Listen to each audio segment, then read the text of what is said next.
Imagine living hundreds of years, exploring various lands, mastering the essence of magic itself, and even slaying the demon king only to think nothing of such achievements. But when your former party members begin to pass due to old age, you begin to rediscover memories you once thought insignificant and live life to the fullest, discovering what it truly means to live in the moment. Our story starts with our group of heroes heading to the royal capital, all wondering what types of celebrations are happening in town.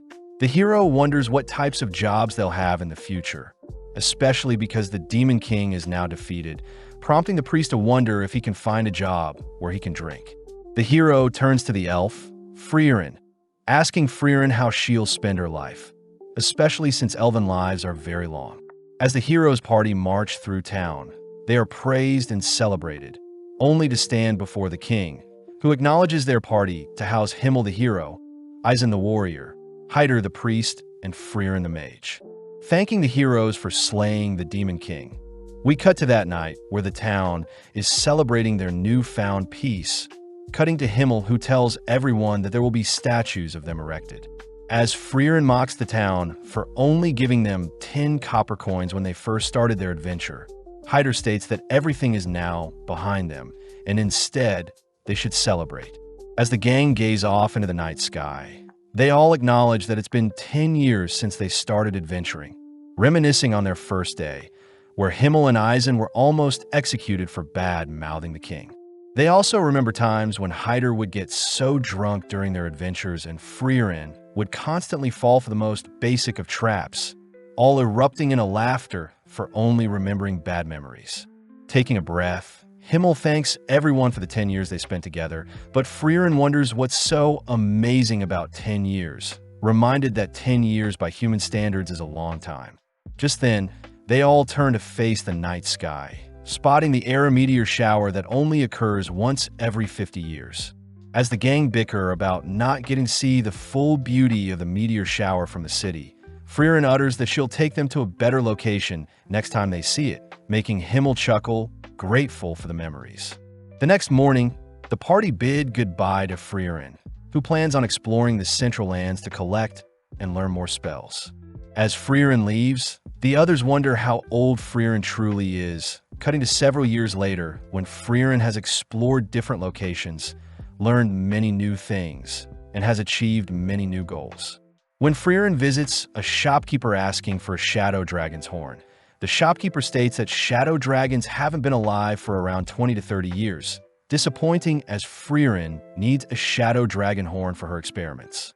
Freeren remembers that Himmel collected a shadow dragon horn in the Demon King castle, reasoning that she'll visit to watch the meteor shower with everyone whilst also collecting the shadow dragon horn. As Freeren walks through the capital, she's amazed to see everything has changed over the years, only to suddenly hear Himmel's voice. But when she turns around, Freeren realizes that Himmel has grown quite old. Himmel states that it's been 50 years, both sitting down, only for Freeren to ask about the dragon horn.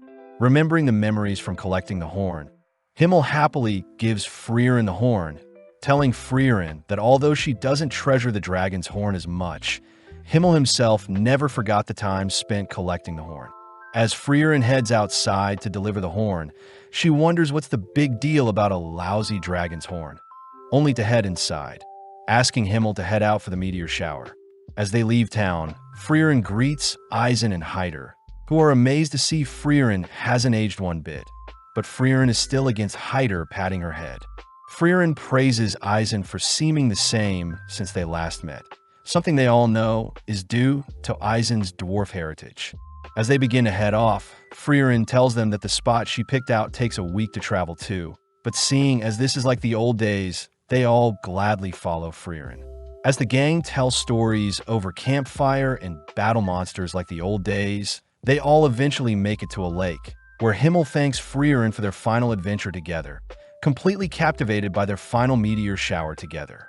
With some more time passing, Himmel finally passes away, prompting Freeren and the others to attend Himmel's funeral, but Freeren is scolded for not showing any emotions, making her wonder what this strange feeling that is bubbling up inside her. As the day proceeds, Freeren begins reminiscing on her time with Himmel, all whilst watching his casket be buried, only to break down crying, regretting not spending more time to get to know Himmel better. A few days afterwards, Hyder reveals that he'll be heading back to the Holy City, getting one last look at Freeren as Hyder states he'll probably pass away soon due to all the drinking. As Hyder bids Isen and Freeren farewell, Freeren reveals that she will be starting her new exploration into humans, asking Isen to accompany her on her new journey. But Isen reveals that he too has grown old, asking Freeren to not look so sad. Seeing as there is nothing left, Freeren bids Isen farewell, both heading in the opposite directions, only to cut to 20 years after Himmel's passing, where Freeren is lost in the forest outside the Holy City. Just then a young girl appears, asking if Freeren is lost, but when Freeren asks to know where Hyder lives, the young girl takes Freeren to Hyder's home. Freeren is happy to see that Hyder is still alive. Hyder admits that it wasn't too easy to pass away, surprised to hear that Freeren has brought some alcohol for his grave, but Hyder reveals he had stopped drinking ages ago. Seeing the adorable girl serve herself and Hyder some tea, Freeren learns the girl's name is Fern, a war orphan from the southern lands. Freeren finds it unusual for Hyder to adopt Himmel's kindness, but Hyder is more curious as to why Freeren is visiting him. Pleased to hear that Freeren just so happened to be visiting whilst on her adventure to learn more about humans. Hyder asks if Freeren would be willing to take Fern as her apprentice mage, but Freeren is sternly against this, reminding Hyder how easy it is for apprentice mages to pass away during battle. Understanding of Freeren's decision, Hyder gives Freeren an ancient grimoire from the tomb of Uig the Sage, a book meant to contain lost spells for resurrection and immortality. Amazed that such a grimoire still existed, Freeren states that it'll take at least 5 to 6 years to decipher the text, but upon hearing this, Hyder utters that he is indeed quite afraid of dying, asking for Freeren to give him the slightest hope for immortality. As repayment for the grimoire, Freeren agrees to teach Fern some spells. Cutting to later that day, where Freeren had finally managed to track down Fern waiting for her on the cliff of a forest, impressed that Fern is able to conceal her mana so well. Fern states that Hyder will give Fern the title of mage if Fern manages to blast a hole in a boulder across from them, something Freeren praises Hyder for setting Fern. Out of nowhere, Fern conjures a powerful beam of magic, but the beam falls short of reaching the boulder, giving Freeren some motivation to teach Fern. Happy to hear that Fern likes magic just like herself.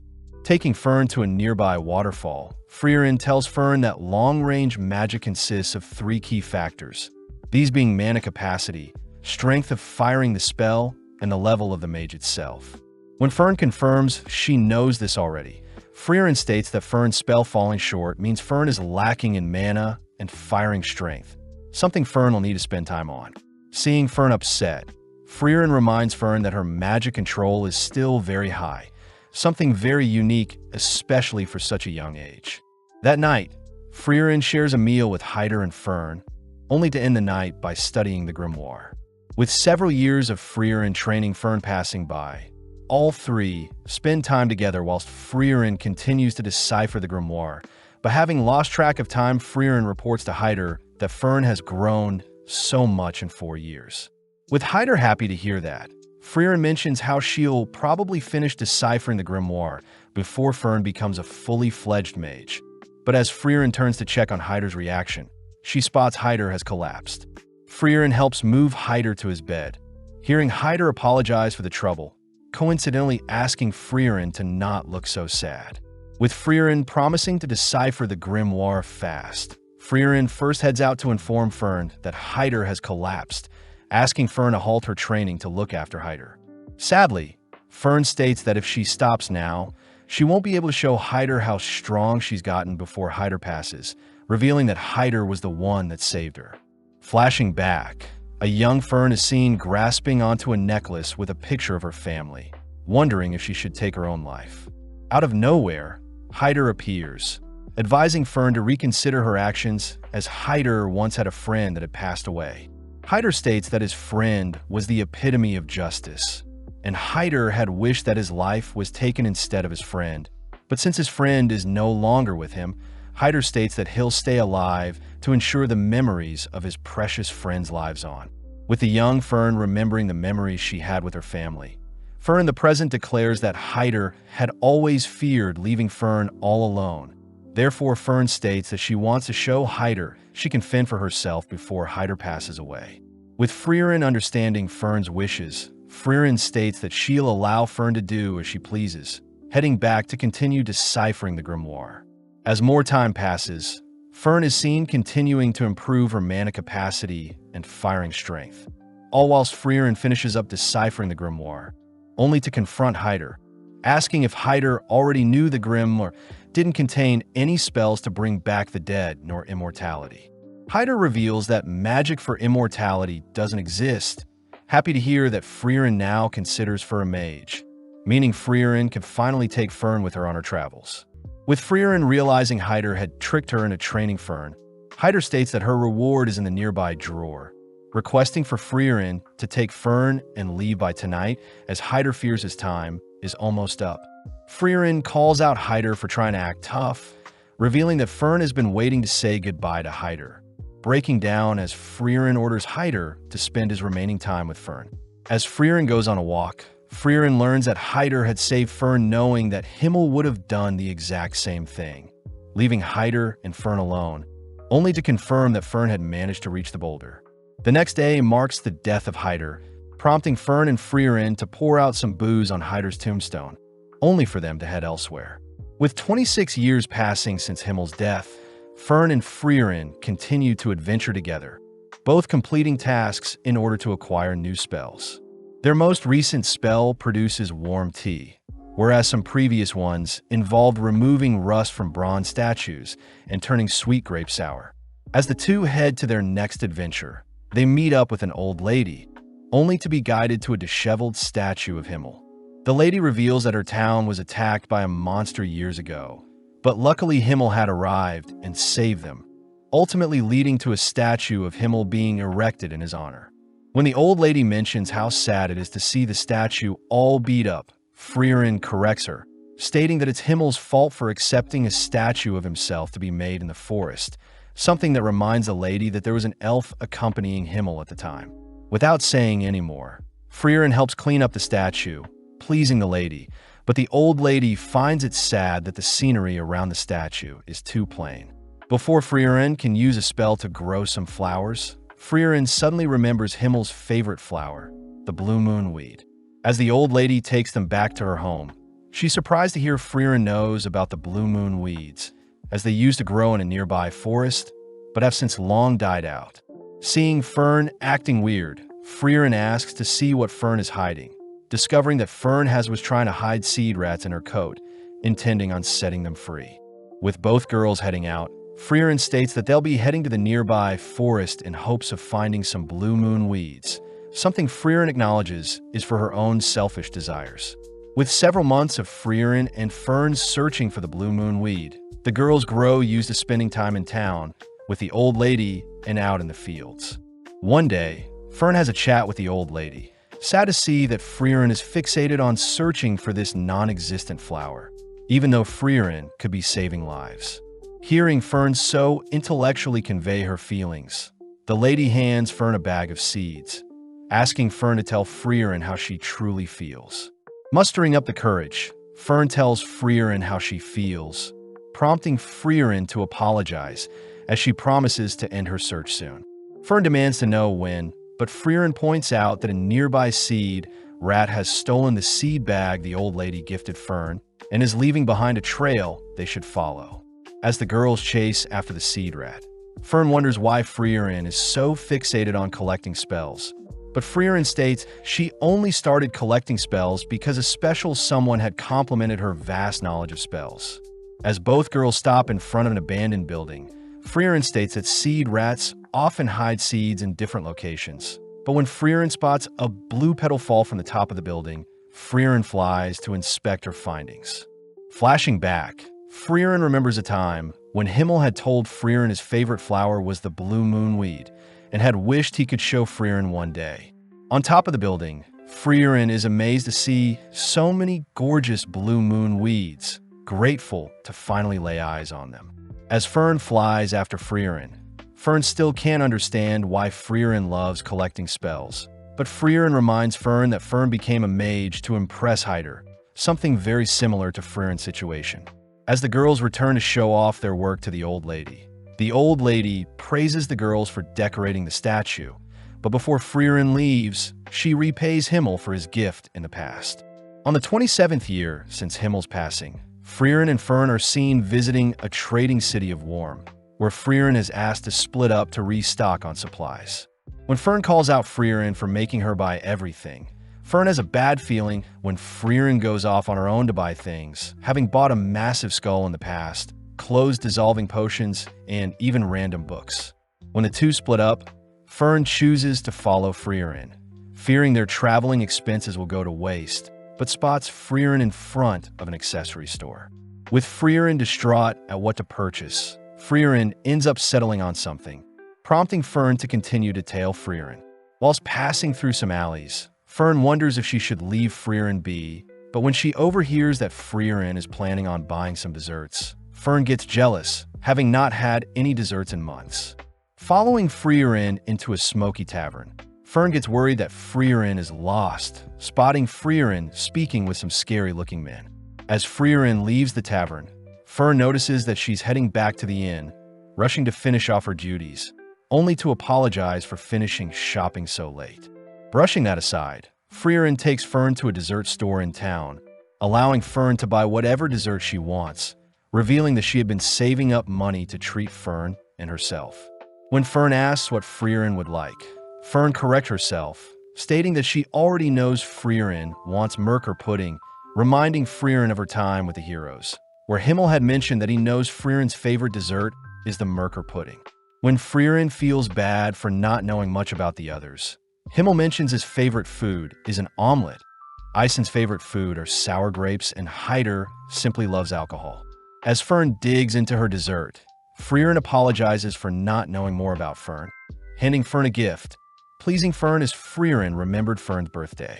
Fern smiles upon receiving a hair ornament, telling Freeren that it's enough of a birthday gift that Freeren remembered her birthday, confusing Freeren. The next day, the two leave the city, but as Fern walks alongside Freeren with her new hair ornament, Fern asks what the end goal of their adventures are. Freeren simply states that she's simply collecting as many spells as possible, but she does want to retrace her memories with the hero party, something Fern is curious about. When Fern walks beside Freeren, Freeren realizes that Fern is now 16 and taller than her, but gets jealous at how Fern has already outgrown her in other areas. In the Forest of Grobe, Freeren is seen testing out Fern's defensive spells, pointing out how the gaps in Fern's barrier will be her downfall. When Freeren fires multiple projectiles, Fern manages to block with a simple barrier around her body, but ultimately runs out of mana. As the two continue through the forest, Freeren reminds Fern that defensive magic is powerful, but it depletes mana very fast. Therefore, it's best to only cast barriers at the points of impact. As they both cross a river, Fern states that she simply needs to master a single defensive spell, but Freeren scolds her for not reading the book she gave her, as magic theory is just as important as practical applications. Finally arriving at a village, Fern wonders what spells Freeren intends to collect at the village, but Freeren states that she's here for other reasons.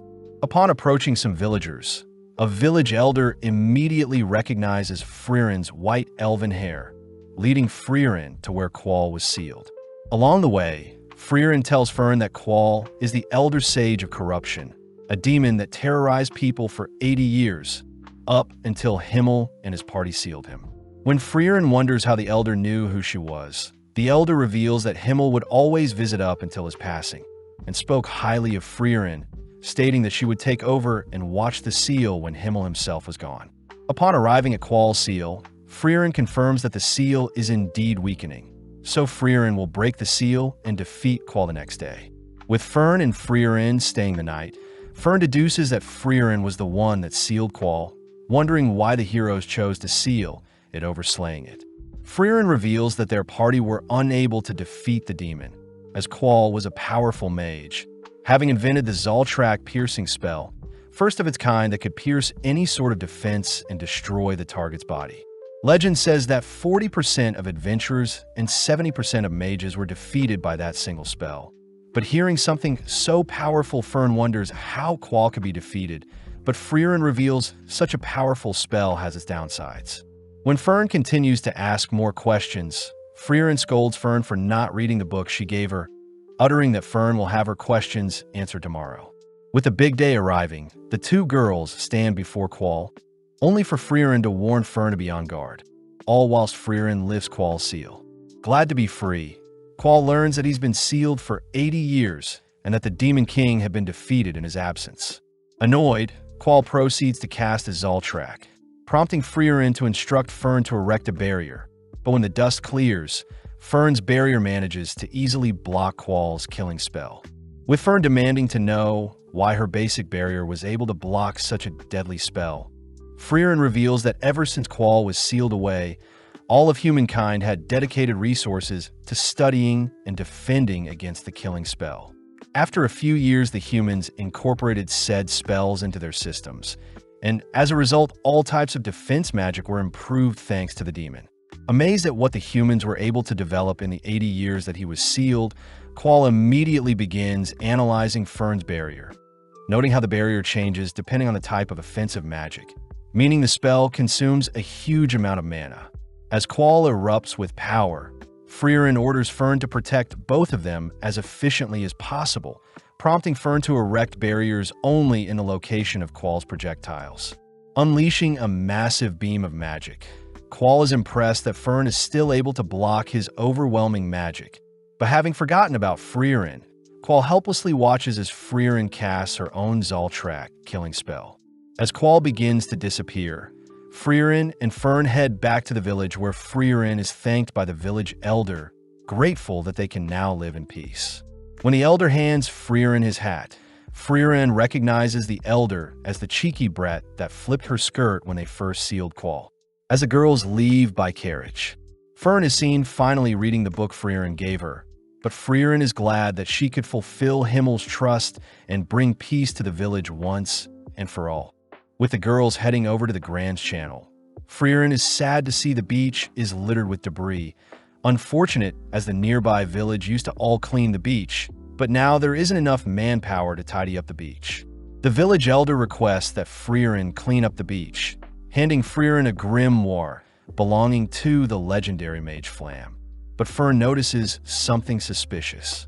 As Freeren accepts the offer, the elder leaves for now, but Fern states that she believes the grimoire is fake, something that Freeren already knows. Freeren is happy to see that Fern has been studying, revealing almost all books about Flam are usually fakes, but Freeren states that she needed an excuse to help return the beach to its former beauty. Skipping ahead to when snow has begun to fall, Fern is seen visiting a local bakery, chatting with the shopkeeper as Fern has been frequently purchasing bread from the bakery in the past 3 months. With Fern noting how it's already winter, Fern returns to a messy room, disappointed as Freeren is still asleep.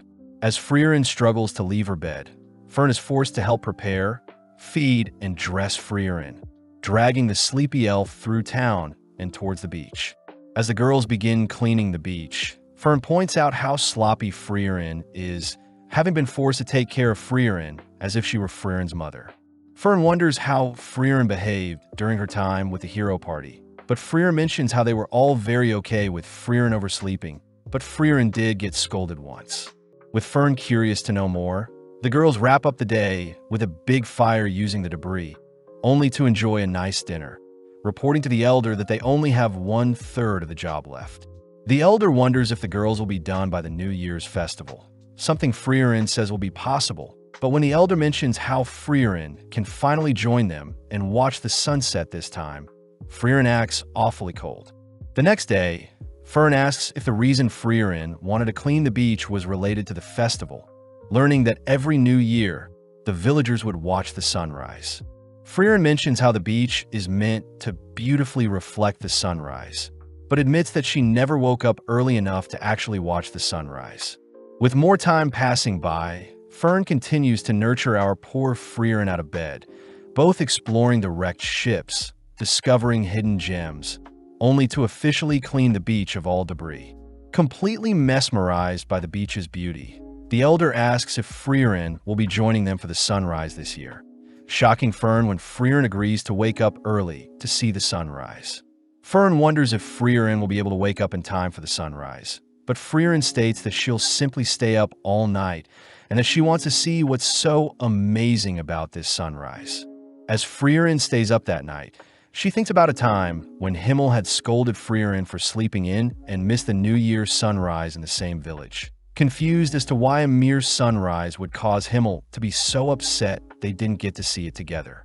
Sadly, during the morning, Fern realized that Freeren is fast asleep, forced to drag Freeren out of bed, fearing that they'll miss the sunset.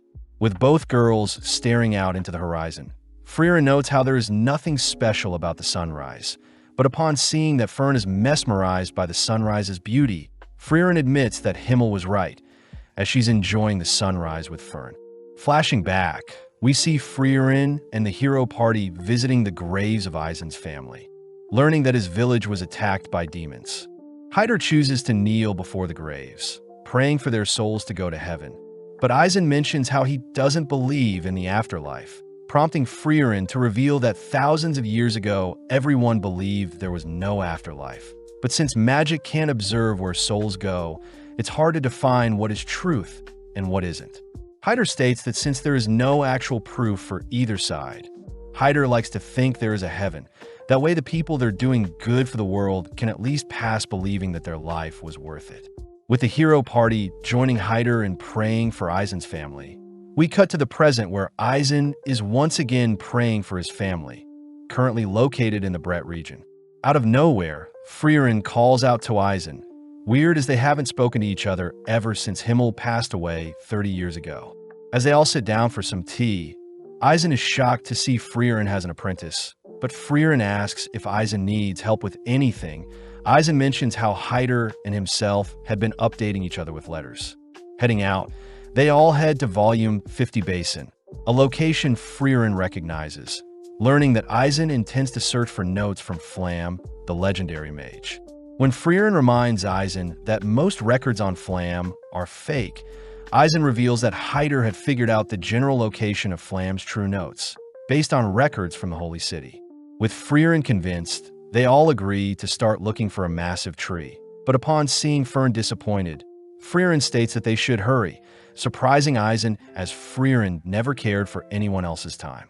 With the gang beginning to search the entire forest, they spend the night eating and sleeping in the forest, only to search across the sea and in the skies. One day, Fern states that she has found a massive tree near some ruins, all beginning to head towards the tree. But Freeren uses the opportunity to ask Eisen why he's searching for Flam's notes. Eisen reveals that on the day of Himmel's death, Eisen had seen how regretful Freeren felt for not using more time to get to know Himmel, revealing that the notes left behind were said to allow contact with the dead. When Freeren states that she doesn't believe in such nonsense, Eisen states that it's better to know for sure. Plus, Eisen and Hyder had agreed prior to help Freeren get to know Himmel better. Having made it to the massive tree, Fern states that there is a powerful barrier surrounding the tree. But when Freeren heads over to inspect the tree, she utters that even after 1,000 years, her master is still superior to her. Flashing back, Freeren is seen with her master, wondering why her master is so fixated on protecting a small sapling. But her master states that in 1,000 years' time, Freeren will grow to appreciate it, asking Freeren to trust in her teachings, especially since Freeren's master was Flam, the legendary mage. Within an instant, Freeren dispels the barrier guarding the entrance to Flam's notes. Upon glancing at the notes, Freeren is surprised the notes had already been opened to the page regarding communication with the dead, surprised her master knew Freeren would return. Flam's notes recount that the north of the continent housed the land of Oriole, where all the souls rest, a location that Flam had used to speak with her fallen allies. When Fern wonders if the notes can be trusted, Eisen reminds Freeren to consider the best-case scenario when unsure, prompting Freeren to reveal that Oriole is in the same direction as Indy, the current Demon King Castle. With Eisen asking Freeren to go for Himmel's sake, they all head back home via carriage, where Freeren is fast asleep, dreading the thought of going to such a cold place like the Demon King's castle. Sparking up a conversation, Eisen asks how Freeren is treating Fern, impressed to hear that Freeren is retracing her adventures with the hero party, but is also trying to get to know Fern better. Hearing this, Eisen thinks back to how cold Freeren was back then, having never imagined Freeren would take on Apprentice, but reassures Fern that Freeren is a great teacher. As they all return to Eisen's home, Eisen apologizes for not coming with them, checking to see if Freeren remembers the path to Indy, relieved to hear Freeren still remembers it to be through the Will region, across the Regal Canyon and past the Northern Land checkpoints.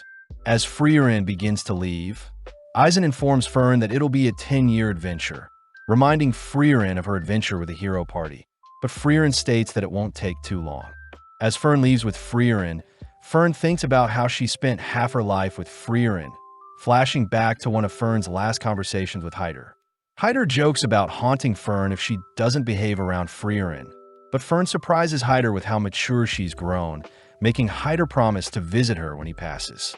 With Fern resting by Freeren's side, the girls ride a carriage to the nearby town of the Will region.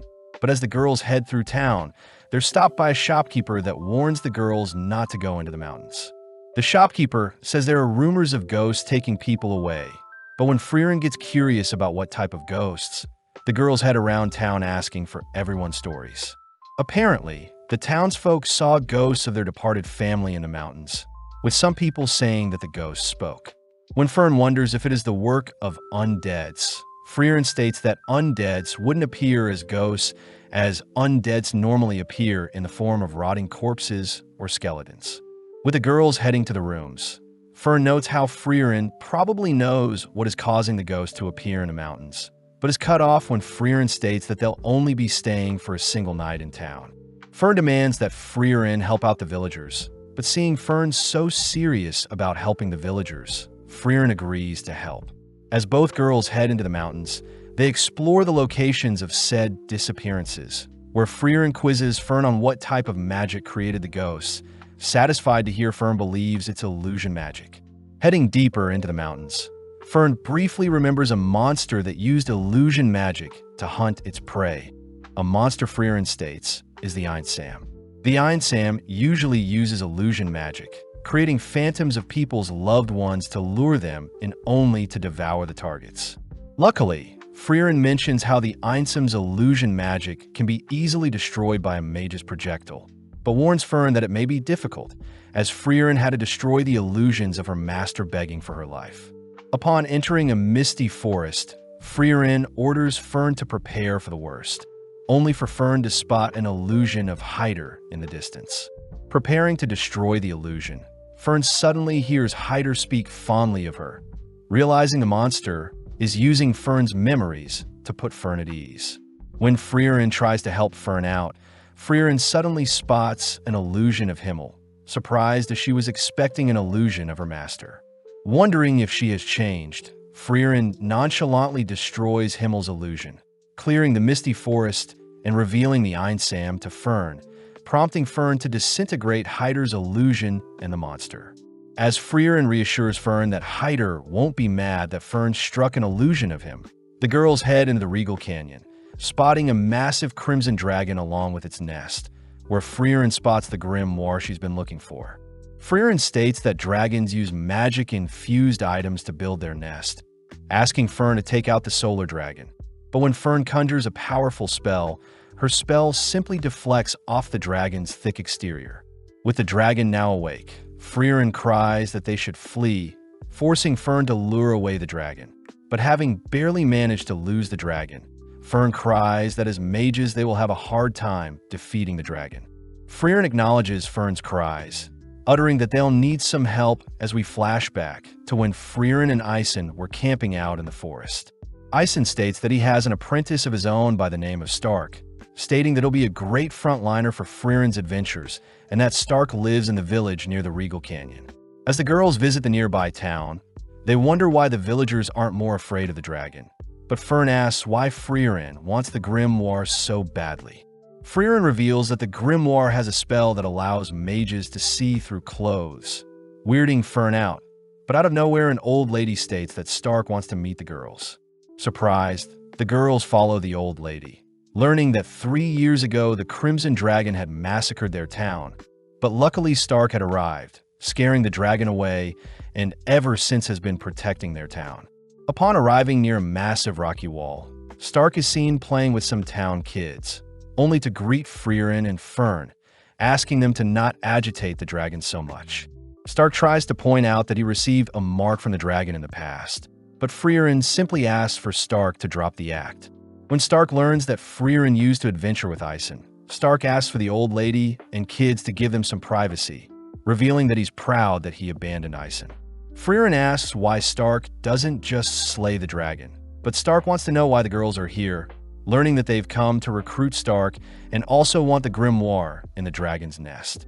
Stark gets confused as to why Freeren wants the grimoire so badly, but doesn't mind joining Freeren's party, but reveals that he has had trouble defeating the dragon, asking for Freeren's help. Freeren states that they can defeat the dragon together if Stark distracts the dragon for 30 seconds. But upon seeing Stark refuse such an offer, Freeren deduces that Stark has never fought a monster before. Stark breaks down, begging for Freeren's help, admitting that when he first confronted the dragon, he was so scared seeing the beast, but strangely after a while the dragon flew away, and Stark was praised by the villagers. With Fern disgusted by how pathetic Stark looks, Freeren states that she has full faith in Stark, heading over to the massive fissure in the nearby wall, only to realize something about the fissure. As the girls leave, Freeren states that they'll be meeting back here tomorrow, hinting at the fact that Stark should use this opportunity to grow. That night, Freeren and Fern enjoy a nice dinner, all whilst the villagers praise Stark for being a kind person. Fern still can't help but see Stark as a cowardly boy, but Freeren brings up the first time Fern fought a monster, apologizing for teasing Fern. With the girls heading back to their inn, Fern wonders why the dragon doesn't just attack the village. But Freeren hints at the fact that it may be Stark, suggesting that Fern visit Stark if she's curious about who he is. With Fern heading to visit Stark, Freeren sits in her room, thinking back to when she had asked Ison if Stark is strong. Ison reveals that Stark was the only person to have fled like a coward when the monsters attacked his hometown, someone Ison states is exactly like himself. Hence he taught Stark everything he knew. In the dead of night, Stark is seen wielding his axe, cleaving it into the rocky wall, digging a deeper and deeper fissure with every swing. With Stark standing before the giant fissure, Stark turns to spot Fern behind him, having just been caught for creating the massive fissure. Fern asks why Stark doesn't just slay the dragon terrorizing the nearby village, but Stark states that since the dragon hasn't attacked yet, there is no need for him to slay the beast. As Stark begins to leave, Fern asks if Stark will slay the dragon when it does attack. Learning that although Stark knows the village depends on him, he still might consider running if the dragon is too great. Stark reveals that he had gained a mark on his face during a spar with his master Ison, believing that Ison was mad at him as Ison never praised Stark. Leaning in to inspect Stark's hand, Fern concludes that Stark would never run from a fight, confusing Stark as he wonders how Fern would know. Fern reveals that on her first battle with a deadly monster, Fern had begun to flee in terror, but when she realized Freeren wouldn't help her, Fern had no choice but to steel her resolve and fight. Fern states that although Stark is a coward, she believes Stark will rise to the challenge to protect the village when the time comes, something that makes Stark think about Ison. Fern is seen reporting her chat with Stark to Freeren, but when Freeren heads to the fissure to look for Stark the next day, she's disappointed to see that Stark has fled the scene. When Freeren states that they'll be slaying the dragon instead, Fern refuses to leave the safety of a nearby tree, but out of nowhere Stark appears, asking if he only needs to distract the dragon for 30 seconds. Stark states that if he were to pass away during the battle, Stark asks for Freeren to guarantee the dragon is slayed, confusing Freeren as to why Stark is willing to give his life for the safety of the village. Stark reminds Freeren that he lived in the village for 3 years, cutting to later that day where the three are now standing before the red dragon, prompting Freeren to tease Stark for shaking out of fear. Freeren reveals that Ison showed the same fear before a great fight, as Ison would embrace the fear, something Freeren sees in Stark. Hearing that his master also would fear his battles, Stark marches into the range of the dragon, But Freeren notes that the dragon is being cautious as to not attack due to the enemy it's facing. As the dragon unleashes its fiery breath, Stark begins making his way towards the dragon, ducking and weaving until he's able to close the distance between himself and the beast. Flashing back, Freeren asks why Ison had hit Stark during their last spar, but Ison reveals that he feels terrible for hitting his student. But in the moment, Ison had sensed immense power from Stark, a power that caused Ison himself to shake. As Freeren watches Stark shatter the claws of the dragon, Stark chooses to stay close to the dragon, grabbing onto it as it takes off. Being flung into the air, Stark senses that the dragon is lining up another breath of fire, swiftly gripping his axe, only to cleave the dragon into the ground. Seeing an opening, Stark cries for Fern and Freeren to finish off the dragon, but Freeren stops Fern from making a move, declaring that Stark had soloed the dragon. Shocked at his own power, Freeren rushes to congratulate Stark on his first battle. But more importantly, Freeren is excited to steal all the loot in the dragon's nest. Seeing Freeren fixated on the random items, Stark mentions how Ison would always talk about how Freeren made their hero's journey ridiculous and fun, cutting back to a time when Freeren had decided to make shaved ice in a dungeon. Ison had grown annoyed as they were wasting so much time, but Himmel reminds Ison that they have all the time in the world, so they should enjoy the journey as they go. As the three return to tell the village the good news, they all begin heading out, only to try out the grimoire. Fern uses the spell to see through Stark's clothes, disgusted that he's so small, but Stark states that he'll be joining Freeren and Fern on their future journeys. In the fortress city of Vol, located in the Regal Canyon, Freeren and gang are refused entry towards one of the northern checkpoints by the guard, hearing that monsters are more active than ever. As the guard heads to chat with the Castellan, they warn the gang not to cause trouble in the town, but Freeren is perfectly okay with staying in town, planning on exploring the magic shops in town. Seeing Fern's cold glare, Freeren states that she'll head over to book them a room, but when Stark offers to get food with Fern, Fern's glare sends Stark in search of food alone. Now alone, Fern overhears that the Northern Army plans to defeat the enemies in 2 years, meaning their checkpoint won't be open for another 2 years. Cutting to Stark, he has entered a familiar tavern, served the Jumbo Berry special dessert. Confused as he used to split the dessert with Ison, but now the dessert looks so small. Stark notes how he has gotten bigger, having saw his master's broad shoulders as something to admire, but after some time, he outgrew his master. Out of nowhere, Fern appears, eyeing down Stark's dessert, but instead Fern chooses to order a glass of milk, diligently sitting next to Stark. Fern asks how Stark would feel staying in the city for 2 more years. Relieved to hear that Stark thinks it's annoying as well, but Stark gets weirded out by how Fern is acting. Both heading outside to assess the walls, Stark asks if they could simply fly over the gates. But Fern reminds Stark that a barrier has been erected to prevent flying monsters from entering. With no other choice, they head over to the Merchants Guild, but are sad to learn that all trades towards the northern land have been shut down, meaning that they can't sneak out via that way either. Coming up with another idea, the two decide to visit the Black Market and Thieves Guild, using Stark's connections and demeanor to find a solution, but sadly there is still nothing that can be done. As the two stand above the walls overlooking the view, Fern wonders why Stark is being so cooperative, deducing that Stark has an ulterior motive to leave the walls, but Stark simply utters that he's running out of time. Stark mentions how Ison and himself visited this exact location when he was younger, telling Stark stories about how he visited the northern lands with his hero party and had enjoyed every second of the 10-year journey. Stark reveals that he intends on having a great journey with Fern and Freeren, promising to return and repay Ison with stories of his own before Ison passes. As both return to town, Fern spots Freeren acting strange, cornering Freeren in an alley only to learn that the town's guards are looking for Freeren. Out of nowhere, the same guard at the checkpoint kneels to apologize to Freeren, prompting the Castellan of the city to apologize as well for his guard being so rude to Freeren. When Freeren reassures the Castellan that she wasn't offended, the Castellan believes that Freeren is here to slay the remnants of the Demon Lord's army, permitting Freeren to pass through the checkpoint, but this disappoints Freeren. with the town throwing a massive celebration to acknowledge Freeren and her party's departure. Freeren mentions how she never liked the outlandish welcomes and departures.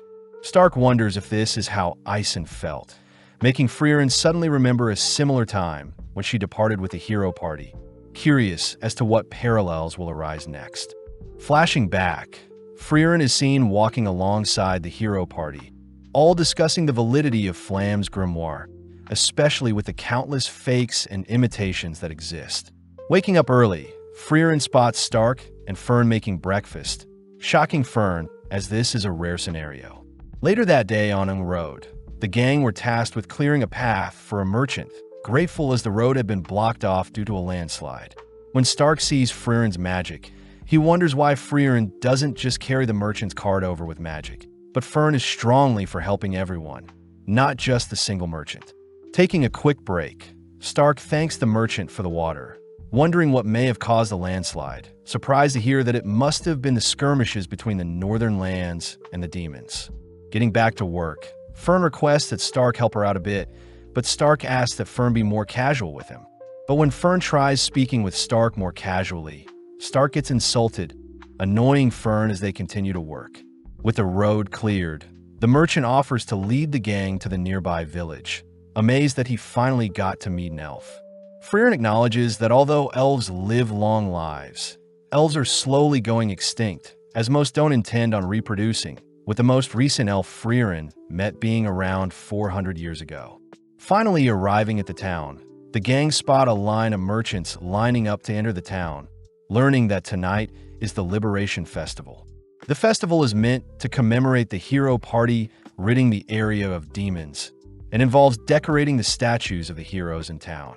Freeren still can't understand why humans throw parties, but the merchant reminds Freeren that it's been 80 years since the Demon King was slayed, and in human years 80 years is a whole lifetime.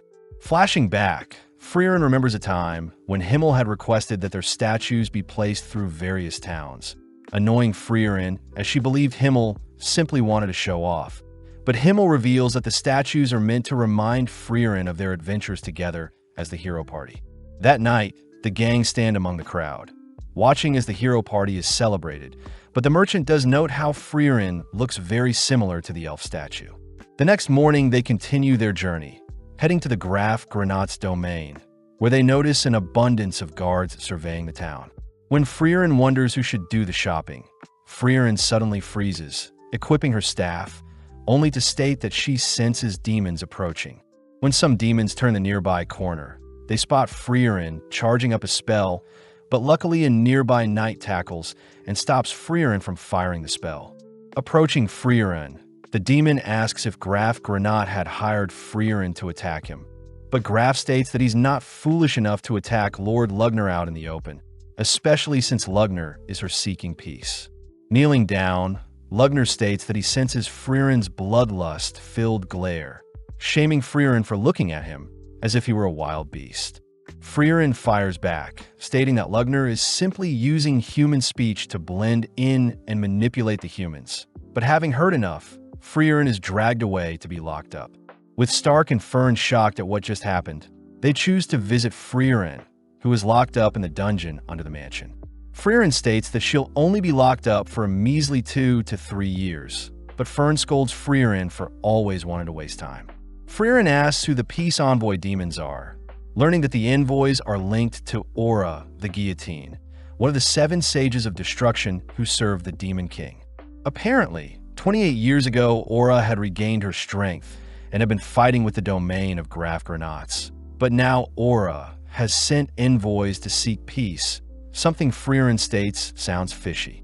When Stark wonders why they can't just talk things out with the demons, Freeren questions if Stark or Fern know how demons learn to speak the human language, revealing that demons only eat humans. During her time with the hero party, Himmel and Freeren were forced to hunt down a child demon, having supposedly devoured the child of a human couple.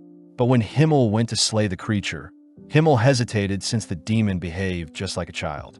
When Freeren offered to shoulder the burden, the town's chief had ordered everyone to spare the demon, giving it a second chance. But that was something Freeren had advised everyone against doing. With days passing, The chief had given the demon girl a place to stay along with food to eat, but Freeren kept a close eye on her, all whilst the chief and her daughter considered the demon girl as one of their own.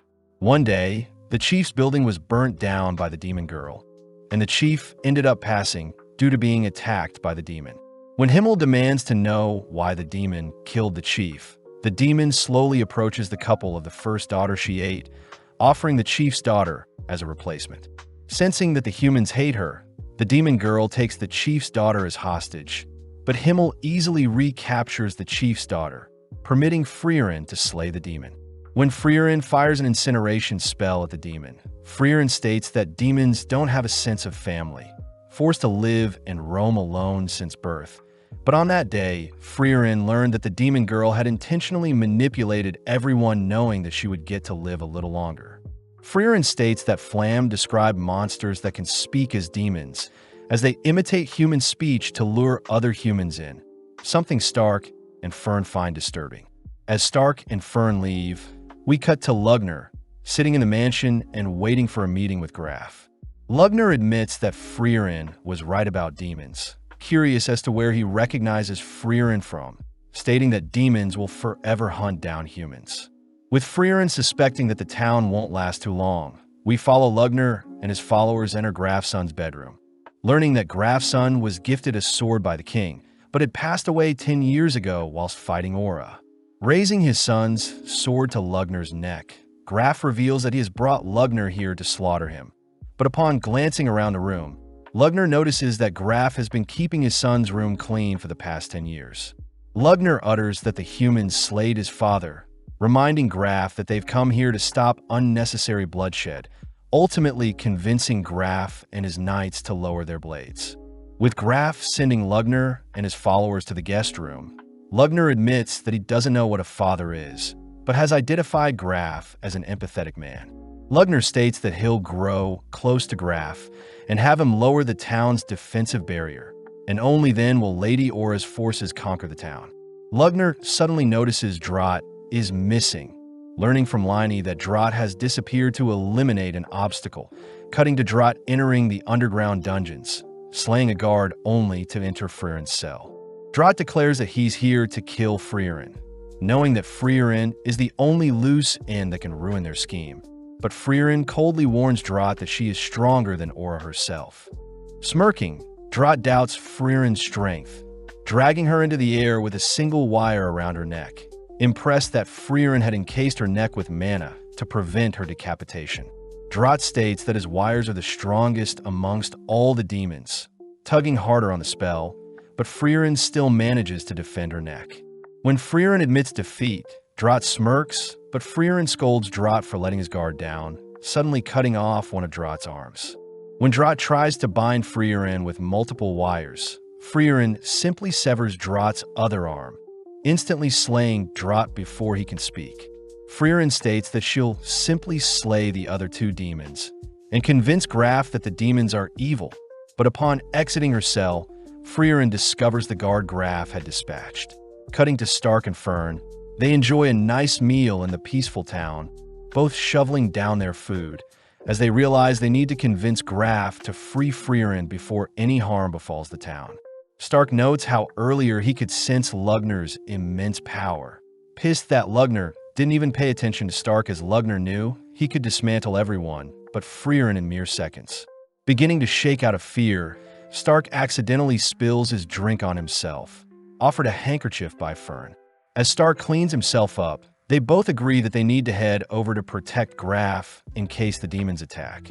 But when Stark tries to return the handkerchief, Fern prefers Stark keep it. Following Liney and Lugner, Liney reports that she can no longer sense Drought nearby.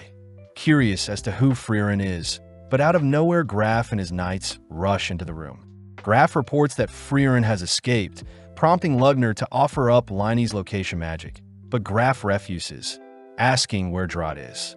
When Lugner tries to come up with an excuse, Graf has his men surround Lugner and Liney, revealing that he knows Freeren is a powerful mage, demanding once more to know where Drought is. With no other option, Lugner draws his own blood, instantly decapitating all the knights in the room, only to turn his attention to Graf. Lugner reveals how excited he is to finally be killing, nonchalantly pricking his own finger on Graf's sword, only to use the blood to pierce Graf's stomach. With Graf bleeding out, Lugner states they need Graf to help remove the town's barrier. Cutting to later that evening, where Stark and Freeren are walking through town, only for Freeren to detect Freeren in a disguise. Freeren asks why Freeren escaped, learning that Freeren disposed of one of Lugner's demons, but had to escape since the guard outside her door was killed, and Freeren didn't want to be blamed for slaying the guard, since demon corpses dissipate into mana and leave behind no trace. Freeren states that she'll be leaving town, but Freeren and Stark remind Freeren that there are still demons in town, making Freeren suggest that Freeren and Stark handle the demons in town. Seeing the two unsure about their skills, Freeren reassures the two that they'll be fine, inspiring Freeren to drag the cowardly Stark towards the demons. At the same time, Freeren detects a powerful ball of mana 10 kilometers from town watching them, deducing that it must be Aura the guillotine, but knowing that Aura is strong, Freeren reasons she should finish this quickly. In the dead of night, Freeren and Stark sneak past a body of water, heading over the walls of Graf's mansion, only to enter into the mansion through one of its windows. At the same time, Lugner tells Graf about his love for magic, revealing that most demons spend their entire life researching and honing their own particular magic. But Lugner does acknowledge how strange magic is, admiring Flam's unique barrier that prevents any type of demon from entering. Lugner speculates that Flam's genius barrier casted 1,000 years ago is stronger than any present spell, but since Graf and his Granat family has maintained the barrier for generations, Lugner demands to know how to control the barriers, leaving Lugner to consider his options. Lugner orders Liney to search for any grimoires in the bedroom, whilst he searches the study room. Seeing an opening, Stark sneaks into Graf's room, attempting to free Graf, but his trembling hands fail to cut the magic binds around Graf. Graf asks Stark to take his Granat amulet and flee with the citizens, but Stark refuses, stating that he won't leave Graf behind. Out of nowhere, Lugner and Liney reappear, demanding to know if Graf knows Stark, but Graf simply states he's a lost child. When Lugner agrees to let Stark flee, Graf feels bad, spotting how much Stark is trembling, but Stark gets annoyed that Lugner is underestimating him. Gripping his axe, Stark dashes behind Lugner, managing to land a slash, but Lugner simply uses his blood to repel Stark backwards, conjuring a massive blood hand to pin Stark to the ground. Lugner praises Stark for trying to fight him solo, but Stark reveals that Freeren has been with them undetected, giving Freeren opening to land a powerful spell onto Lugner. With Lugner confused as to how Freeren avoided Liney's detection, Lugner demands to know what spell he was hit with, shocked to hear that Freeren had learned the killing spell Zoltrak. Lugner utters the ordinary demon Zoltrak spell shouldn't have damaged him so badly, but Freeren ignores his stalling, preparing to finish off Lugner, but Liney steps up to fight. Stark reasons that they should get Graf some help first, both fleeing with Graf for now, but Lugner reveals that his blood is on Freeren and Stark so they can chase them after he's healed up. Liney offers to hunt them down herself, but Lugner reveals that Freeren's Zoltrak spell has been modified to a demon-killing spell, a modification of Zoltrak that specializes in slaying demons. Seeing Freeren's silhouette earlier, Lugner remembers an elf by the name of Freeren, being the person that helped analyze the initial Zoltrak spell, but was also granted the title, Freeren the Slayer, for most demons slayed in all of history. As Freeren descends upon Aura and her army, Stark and Freeren have managed to get Graf some help, grateful as he promises to pardon Freeren, as Freeren was right to not trust the demons all along. Stark gets excited as Freeren can now roam through town freely, but Graf hears that Freeren was the elf from the original hero party, disgraced to have imprisoned one of the saviors of his family's land. Greeting Aura, Freeren acknowledges that it's been 80 years since they last fought, asking if Aura would retreat now. Smirking, Aura has some of her men slash at Freeren, but Freeren nonchalantly dodges, noting that Aura has more puppets than before. Freeren knows how only powerful demons with enough magic can control an army, but Freeren does despise how disgusting Aura's magic is, recognizing some of the suits of armor being controlled, declaring that she'll kill Aura once and for all. As Aura takes out her scale of obedience, we cut to Graf explaining the reason why Aura is one of the 7 sages of destruction, revealing that her scale allows Aura to weigh her soul's mana capacity with another, and the soul with the greater mana capacity gains control of the other for eternity. Fern asks if there is a counter, but Graf does mention how the scale does judge fairly. So the only way is to have someone with a greater mana capacity face Aura, but this hasn't been done in the past 500 years. Graf also reveals that souls with great wills can temporarily break the mind control, but Stark knows that it's a temporary solution, since Aura would simply get rid of those with strong wills to avoid any loose ends.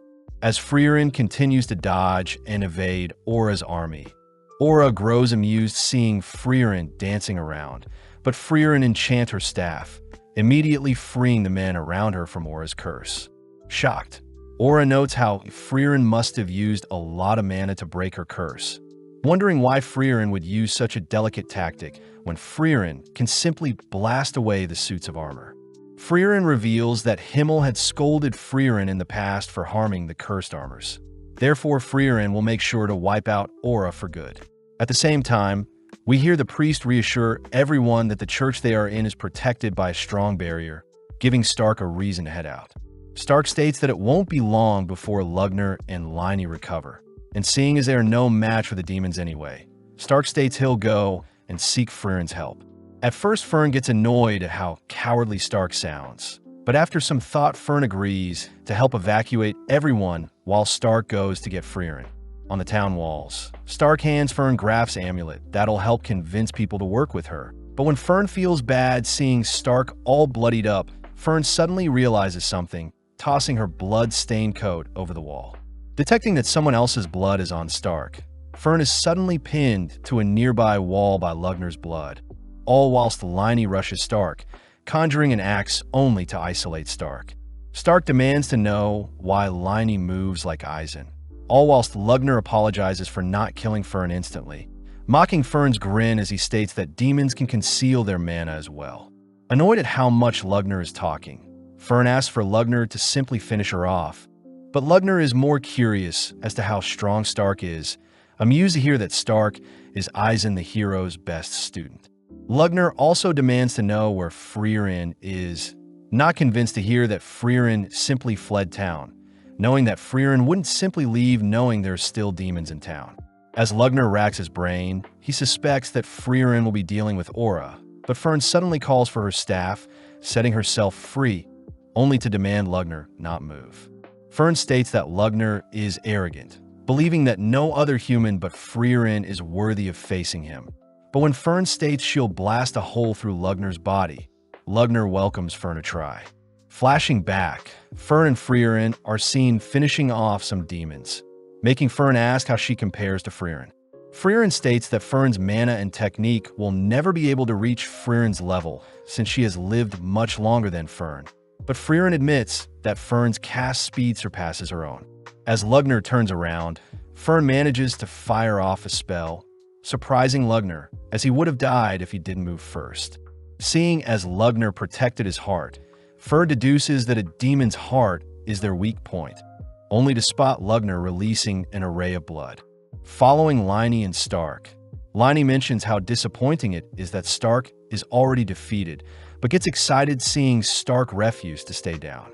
Even though Lugner has greater control of his magic, each attack Lugner makes, Fern manages to evade and counter. Seeing as he's being overwhelmed, Lugner attempts to exhaust Fern's mana. But as Lugner notices Fern slowly chipping away at his defenses, Lugner orders Liney to finish off Stark and help him out. Liney gets annoyed at how passive Stark is, managing to land a deadly slash to Stark's eye. But Stark is more curious as to how Liney knows Eisen's fighting style. Liney reveals that she can copy any movement once she has seen it, replacing her axe with a sword, only to dash forward. With Stark continuing to defend, Liney once again exchanges her sword for a spear, tossing the spear towards Stark only to scare Stark when Liney barely scrapes Stark's neck with a dagger. Liney says that she recognized Stark's movements to be similar to the great hero Eisen, leaping over Stark only to cleave down with an axe. Since Liney is a perfect copy of Eisen, Stark knows he'll eventually lose, ultimately failing to defend, only to be slammed into the ground. As Stark's body lays limp, Liney heads to assist Lugner, but Stark is still barely conscious, remembering his time training with Eisen. When Stark states that he'll never be as strong as Eisen says he agrees, but instructs Stark to continue to get up and never falter against strong warriors. That way Stark will never truly be defeated. With Stark forcing his body up, Liney advises Stark to stay down, but Stark states that he's still not done, remembering that Eisen's slashes were far stronger than Liney's. As Freeren and Lugner's magic erupt across the skies, Stark rushes Liney, leaving himself wide open for Liney to land a lethal blow to his stomach. When Liney fails to cut through Stark's tough body, Stark uses the chance to completely shred the left side of Liney's body, but realizing that Liney has been defeated, Lugner checks to see what happened, allowing Freeren to land the demon-killing spell on Lugner's heart. Flashing back, Freeren walks behind Flam, who asks if Freeren remembers the dying words of Basalt, reminding Freeren that demons' words only deceive, meaning people must use unfair tactics to ensure demons are erased. With Lugner accepting his own demise, he's at least happy to hear that Freeren is currently facing off against Aura, believing that since Freeren isn't with her hero party, Freeren will finally fall against Aura. Hearing this, Fern states that Freeren will win, but not in an honorable way, surprising Lugner as he believes Freeren to be an honorable elf. Barely able to manipulate his blood, Lugner finds it weird that Fern's mana output is so low compared to his, suddenly realizing the underhand tactics Fern used to defeat Lugner. But Fern doesn't waste time silencing Lugner. Cutting back, we see Flam stumble upon a ruined village, saddened to see that demons had raided the village and all that's left is Basalt the Throned Shell, a once leader in the Demon King army. Spotting a single person alive in the village, Flam asks a younger Freeren if she was the one that slaughtered all the demons, amused to sense Freeren's overflowing mana capacity. Flam scolds Freeren for facing the demons head-on, reminding Freeren that she should fight with surprise attacks. But before Flam can leave, Freeren states that Flam and herself are pretty alike, able to sense that Flam has an even greater mana pool than herself. Impressed, Flam begins carrying Freeren on her back, declaring that Freeren will be her apprentice moving forward, but Freeren refuses. Flam reminds Freeren that she'll probably die if she's left alone, suddenly sensing that they're being followed by even greater demons than Basalt. Flam notes how the demons concealed their mana, preparing for a sneak attack, but upon realizing that Freeren and Flam were mages, they chose to pridefully reveal themselves. The demons order Flam to leave the elf behind, but seeing as she has no reason to refuse, Flam sets Freeren down, but reminds Freeren that the demons are very cocky and proud. In an instant, Flam lets out an explosion, completely wiping away the demons, shocking Freeren as Flam had concealed her true mana output, only to surprise and slay the demons with her true power. Flam admits that the tactic is quite frowned upon, but taking Freeren home, Flam is happy to see that Freeren is recovering quite quickly. Heading through a forest, Flam and Freeren both reveal that they despise demons, having both lost their loved ones to demons, but they also both love magic. Flam suggests that only the two of them should become cowards when it comes to magic, instructing Freeren to first cut down her mana output to only 1/10, impressing Flam to see Freeren learn very fast. Flam says that they'll go over the basics first, instructing Freeren to continue to mislead demons for the rest of her life. But as we cut back to Aura, she realizes that Lugner and Liney have been dispatched. Freeren utters that Aura has failed her mission, prompting Aura to settle for taking Freeren's life, unveiling her scale of obedience as Aura knows Freeren has drastically depleted her mana during battle. Freeren knows the scale will force the person with a lower mana capacity to bend to the will of the greater mana holder, commending Aura for exuding an overwhelming mana pool, having lived and trained for 500 years. Freeren does admit that it appears that Aura has the greater mana pool, but mentions how demons are incapable of suppressing their mana pool, flashing back to when Freeren had asked Flam why that is so. Flam states that demons are quite simple creatures, just like how humans use wealth to show status. Demons use their mana output to show dominance over other demons. Flam does note how demons will temporarily conceal their mana to hide their intentions. But during battle, demons have no reason but to flaunt their overwhelming mana, something Freeren hears she can use against the demons. Having been 3 years since they met, Flam is happy to see that Freeren had easily been able to conceal her magic consistently. But in a blink of an eye, another 50 years pass by. Having a private chat with Freeren, Flam is happy to have taught Freeren all she knows, wondering if one day Freeren may be able to slay the Demon King himself. Taking the chance, Flam asks that Freeren plant flowers around her grave, revealing it to be the spell her parents taught her and is the reason Flam loves magic. With Freeren asking to learn the spell, Flam advises that Freeren remain hidden until she defeats the Demon King, prompting Freeren to uphold her promises when Flam passes away. Now alone, Freeren explores the continent, continuing to train her mana and live in secrecy, all whilst a nearby town fully develops. One day, Himmel, Eisen, and Hyder visit the nearby woods, running into Freeren, having heard that Freeren is a wise elf, but Freeren reassures the party that she is nothing special. Asking the party to leave, Freeren hears that Himmel suspects Freeren is far stronger than she is letting on, giving Freeren enough reason to begin adventuring with her new hero party. Having activated her scale, a dense ball of mana for both Freeren and Aura appear, prompting Freeren to ask if Aura is truly confident she'll win.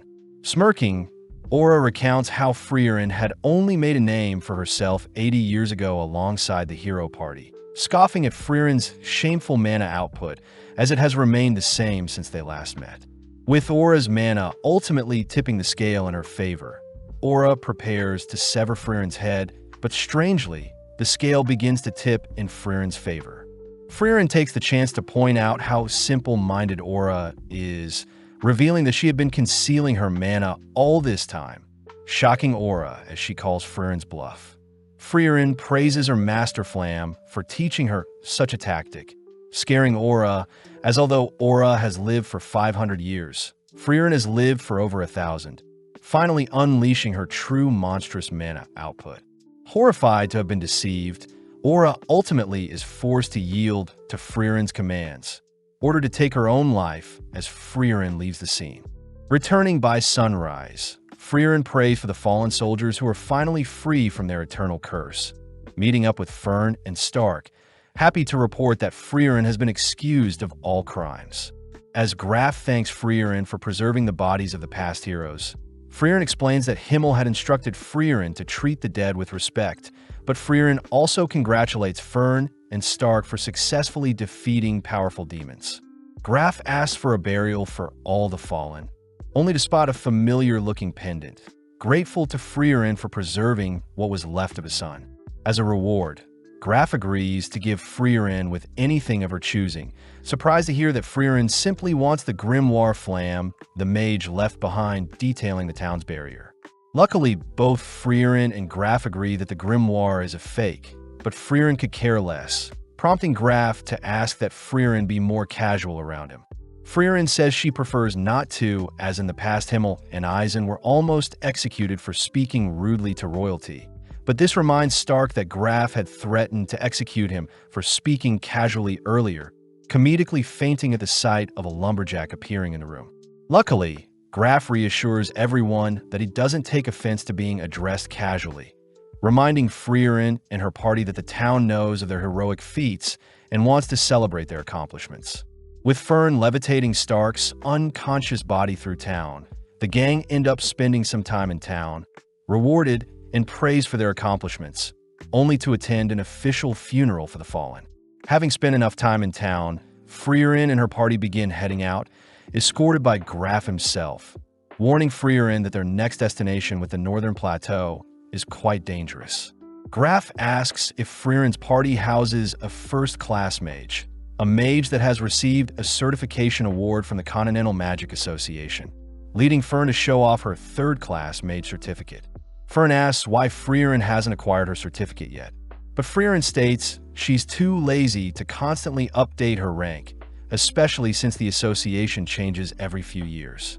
Freeren shows off her old holy emblem, but Graf suggests that Freeren visit Oberst in the Northern Lands, the largest magical city, to take the first-class exam. Graf says the gang can make it to the city if they head over the Schwer Mountains, wishing Freeren and her party the best for the future, and promising to never forget what Freeren did for their town. Heading towards the mountains, our trio realize that it's beginning to snow, prompting Freeren to reveal that during the previous war with the Demon King, it was ultimately the cold winter conditions that claimed the most lives. Sadly, as the gang begin venturing on, they get lost in a snowstorm, leading Stark to faint in such poor conditions.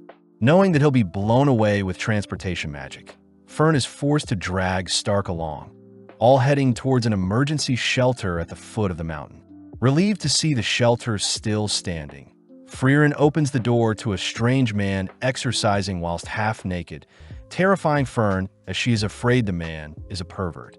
Defusing the situation, the man reveals that he too is an elf, having been 300 years since he saw one of his kind. Grateful that Fern started a fire, the man introduces himself as Kraft the Monk, amazed to hear that Freeren is traveling to Oriol, also known as Heaven. Just then, Fern states that Stark's body is getting colder, cutting to Stark's perspective where he's dreaming of a massive jumbo berry dessert, only to awaken to see Kraft sharing a bed with him. Terrified at first, Stark suddenly realizes how refined Kraft's body is, having never heard of Kraft before, but it's apparent that Kraft is quite skilled. Asking Stark to remain in the shelter, Kraft, Freeren, and Fern head out to retrieve Kraft's frozen supplies, grateful to have mages to help unfreeze his frozen carriage. Kraft takes the chance to learn more about Freeren, impressed to hear Freeren used to be in the hero party, but Freeren refuses to reveal any more about her past. Forced to wait out the storm, the four end up sharing meals and spending time together, cutting to 6 months later where the blistering cold winds have finally died down. Kraft is seen carving a pendant for Fern, happy to hear that Fern is religious as well. Freeren asks why Kraft believes the world has a god, especially since the god of creation hasn't shown herself ever, but Kraft says he used to be a non-believer as well. Sadly, when all the people that once knew Kraft had passed away, Kraft had left his faith in the hands of God, reminding Freeren that once someone passes away, their legacy will be sealed. Therefore, Kraft asks that Freeren open up about her past. That way he can pray for her if she ever disappears. Flashing back, we see Himmel and Eisen playing with the orphans of a newly opened village. But off to the side, Freeren voices how surprised she was when she heard Hyder funded the orphans' reconstruction himself. Amused, Hyder reveals that he too was an orphan, asking to learn more about Freeren's past. That way he can pray for Freeren's future. Freeren sadly refuses to share anything, believing that her life has been very boring. But Hyder reveals that he knows Freeren has been concealing her mana permanently, something Hyder knows only exceptional mages are capable of. Hyder adds that he wants to learn more about Freeren, in case he has a mage daughter, putting a smile on Freeren's face as she tells Kraft that she already has someone that has prayed for her. Relieved to hear so, Kraft prays that Freeren reunite with her friends in heaven, heading off as Kraft states that Freeren and himself will hopefully meet in the next few centuries, officially parting ways. Trudging through the piles of snow, Freeren ends up falling asleep, worrying Fern as she wonders if she should allow Stark to carry her precious master. In Freeren's dream, she remembers the time when herself and the hero party first set out, annoyed to have only received 10 copper coins to kickstart their adventure. Motivated to earn lots of money through their adventures, Himmel unsheathes his hero's blade, but sadly Hyder says the blade is a replica. Himmel had received the replica from saving a merchant and decided to become a true hero when a young Hyder accused Himmel of only ever being a fake hero. With Himmel declaring that he'll one day acquire the real hero's sword, Freeren suddenly awakens from her dream, instructing Fern to head north towards a nearby village. Seeing as Freeren is still unable to walk, Fern soldiers on with Freeren on her back, refusing to allow Stark to carry Freeren. Seeing as the storm has died down, the gang arrive at the nearby village of the sword, greeted by the 49th village head, someone that is younger than expected. The chief mentions how unfortunate that a nearby cabin was destroyed, most likely due to the lord of the cabin. But Stark recognizes the village as the location that used to protect the hero's sword. Stark remembers that there was a sword that remained in a stone for centuries, up until Himmel himself drew the sword, a blade that would only accept a true hero. Heading to warm up in a nearby cabin, the chief cries that Freeren was meant to check on them every 50 years, but Freeren reasons that a checkup every 80 years would be fine as well. Seeing as the town is in dire need of monster extermination, the gang head out the next day, slaying some nearby snow beasts. Fern wonders why the village didn't hire any adventurers to help with the extermination, but Freeren utters that it's due to Himmel being the hero, prompting Stark to leap onto a pack of monsters gathered at the front of the cave, shocked to discover what is inside. Before Stark can ask Freeren about what is in the cave, the Lord appears from the snow, squashing Stark, but Freeren realizes that the Lord has gotten weaker over the years. Before the Lord can attack Freeren, Stark appears, severing one of the creature's arms, prompting Fern to cast a barrier to protect Freeren from the creature's second claw. Pleased by her students' attacks, Freeren decimates the Lord with one single spell, fulfilling her duties. Heading over to Stark, Stark asks to know why the hero's sword is still in the stone, but Freeren utters that the sword's aura is attracting the monsters, but a barrier is protecting the monsters from claiming the sword. Seeing as Stark is more curious as to why the sword is still here, Freeren gets permission from the chief to tell the truth, revealing that Himmel actually failed to draw the sword from the stone. Even after failing, Himmel promised to slay the Demon King, fulfilling his promise and ultimately became a true hero, even without the magical sword. Fern wonders why people would lie about Himmel retrieving the sword, but Freeren reminds everyone that a hero doesn't need embarrassing stories staining their legacy, and is meant to be a pillar to shape and inspire future generations. As everyone leaves the scene, Stark can't help but stare at the blade, suddenly remembering a flashback, only to cut to later that day where the gang prepare to depart, promising to return in 50 years' time.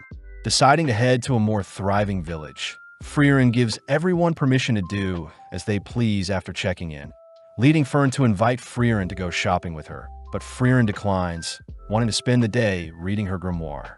Out of nowhere, Freeren suddenly remembers today is Stark's 18th birthday, shocking Fern as she hasn't thought of what present to get Stark. Fern is curious if Freeren has prepared something for Stark, making Freeren gleefully rush towards her suitcase, unveiling a potion that dissolves clothing, an item that Freeren learned men would love.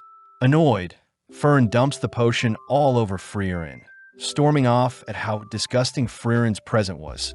But now left alone, Freeren wonders what present to get Stark now. Reaching for a ring, Freeren wonders if Stark is worthy of such an item, but instead retrieves a piece of paper with some writing. Following Fern, she decides to gather intel on Stark's likes and dislikes. But upon discovering that Stark is not in his room, Fern goes out in search of him. Asking around, Fern is surprised to hear Stark has already been helping out the villagers, ultimately locating Stark gazing out into the view. Relieved to see Stark is so mature, Fern slowly approaches Stark but freezes upon hearing Stark admire the breast and turd-shaped clouds. Calling out to Stark, Fern glares at Stark for being so childish, but asks if Stark would like to go on a walk with her. Seeing Fern so quiet, Stark wonders what he may have done to upset her, but Fern begins panicking, wondering how she can find a gift for Stark without being suspicious. Not wanting to stress too much, Fern simply asks what Stark would like for his birthday, but gets irritated seeing Stark so confused as to why Fern is willing to get him a birthday present. Annoyed, Fern storms off, but is shocked to hear that Stark never received a present from Eisen nor his family, as Stark says they didn't care about him. Stark reveals that his family was a group of warriors, flashing back to when Stark's father scolded the village warriors for being so weak, asking them to be more like Stoltz, uninjured and cold-blooded. Stark's father reminds Stoltz that he's the strongest in the village, compared to Stark, who has no talent and hasn't even slayed a monster yet. Even though his father didn't want Stoltz around Stark, Stoltz chose to spend time and train Stark. Sadly, when a demon attacked his village, Stark was the lone survivor, having fled when everyone else fought for their village. Stark wonders if Himmel would have stayed and fought till the very end, but Fern reassures Stark that he's a changed man, asking Stark to accompany her and pick a present for himself. Settling on a silver bracelet, the two return to Freeren, who has served up some massive hamburger steaks, something that pleases Stark, as he wouldn't receive any gifts from Eisen, but would receive a hearty hamburger steak meal during his birthdays. Freeren takes the chance to reveal how awkward warriors are when it comes to expressing their emotions, mentioning how Eisen would only serve large hamburger steaks on people's birthday as a sign of respect for a warrior that has worked hard. Stark suddenly realizes that Stoltz would also cook him a hamburger steak during his younger years, remembering the moment when Stoltz had instructed Stark to flee and live, finally coming to his senses as he sees his family truly cared for him. Tasting the hamburger steak, Stark thanks Freeren for the meal, curious as to what the potion Freeren is carrying, but Fern simply calls Stark a pervert. Several days later, we see Freeren chatting with Sane, someone who is intrigued to hear that Freeren is an adventurer, as he too used to dream of becoming one. Sane mentions how he had a friend who was fixated on living out an adventurous life, but as Sane grew older, he slowly grew apart from his friend who continued down the adventurer path. Sane admits that he regrets not joining his friend 10 years ago. But when Freeren asks why Sane is telling her his backstory, Sane says he needs to prepare for his village upcoming festival, so he needs help escaping the swamp he is stuck in. Contemplating if she should help save Sane, Freeren fears that she'll get dirty in the process. But as Fern joins them, the girls help Sane out and end up escorting him back to his village. Grateful for the help, Sane offers to guide Freeren and the gang around town. But Freeren says they need to head to a bigger town to restock supplies. With the gang departing, Sane warns the gang to beware of venomous creatures. But not even a few minutes later, Stark is unfortunately bitten by a venomous creature whilst trying to pick some fruits. Immediately bleeding from the nose, Freeren tries to identify the poison, but admits that she doesn't have any spells to do so. Seeing as Fern can't use her flying magic for too long, Freeren reasons that they'll head back to the small village, but Stark says he doesn't feel weak whatsoever.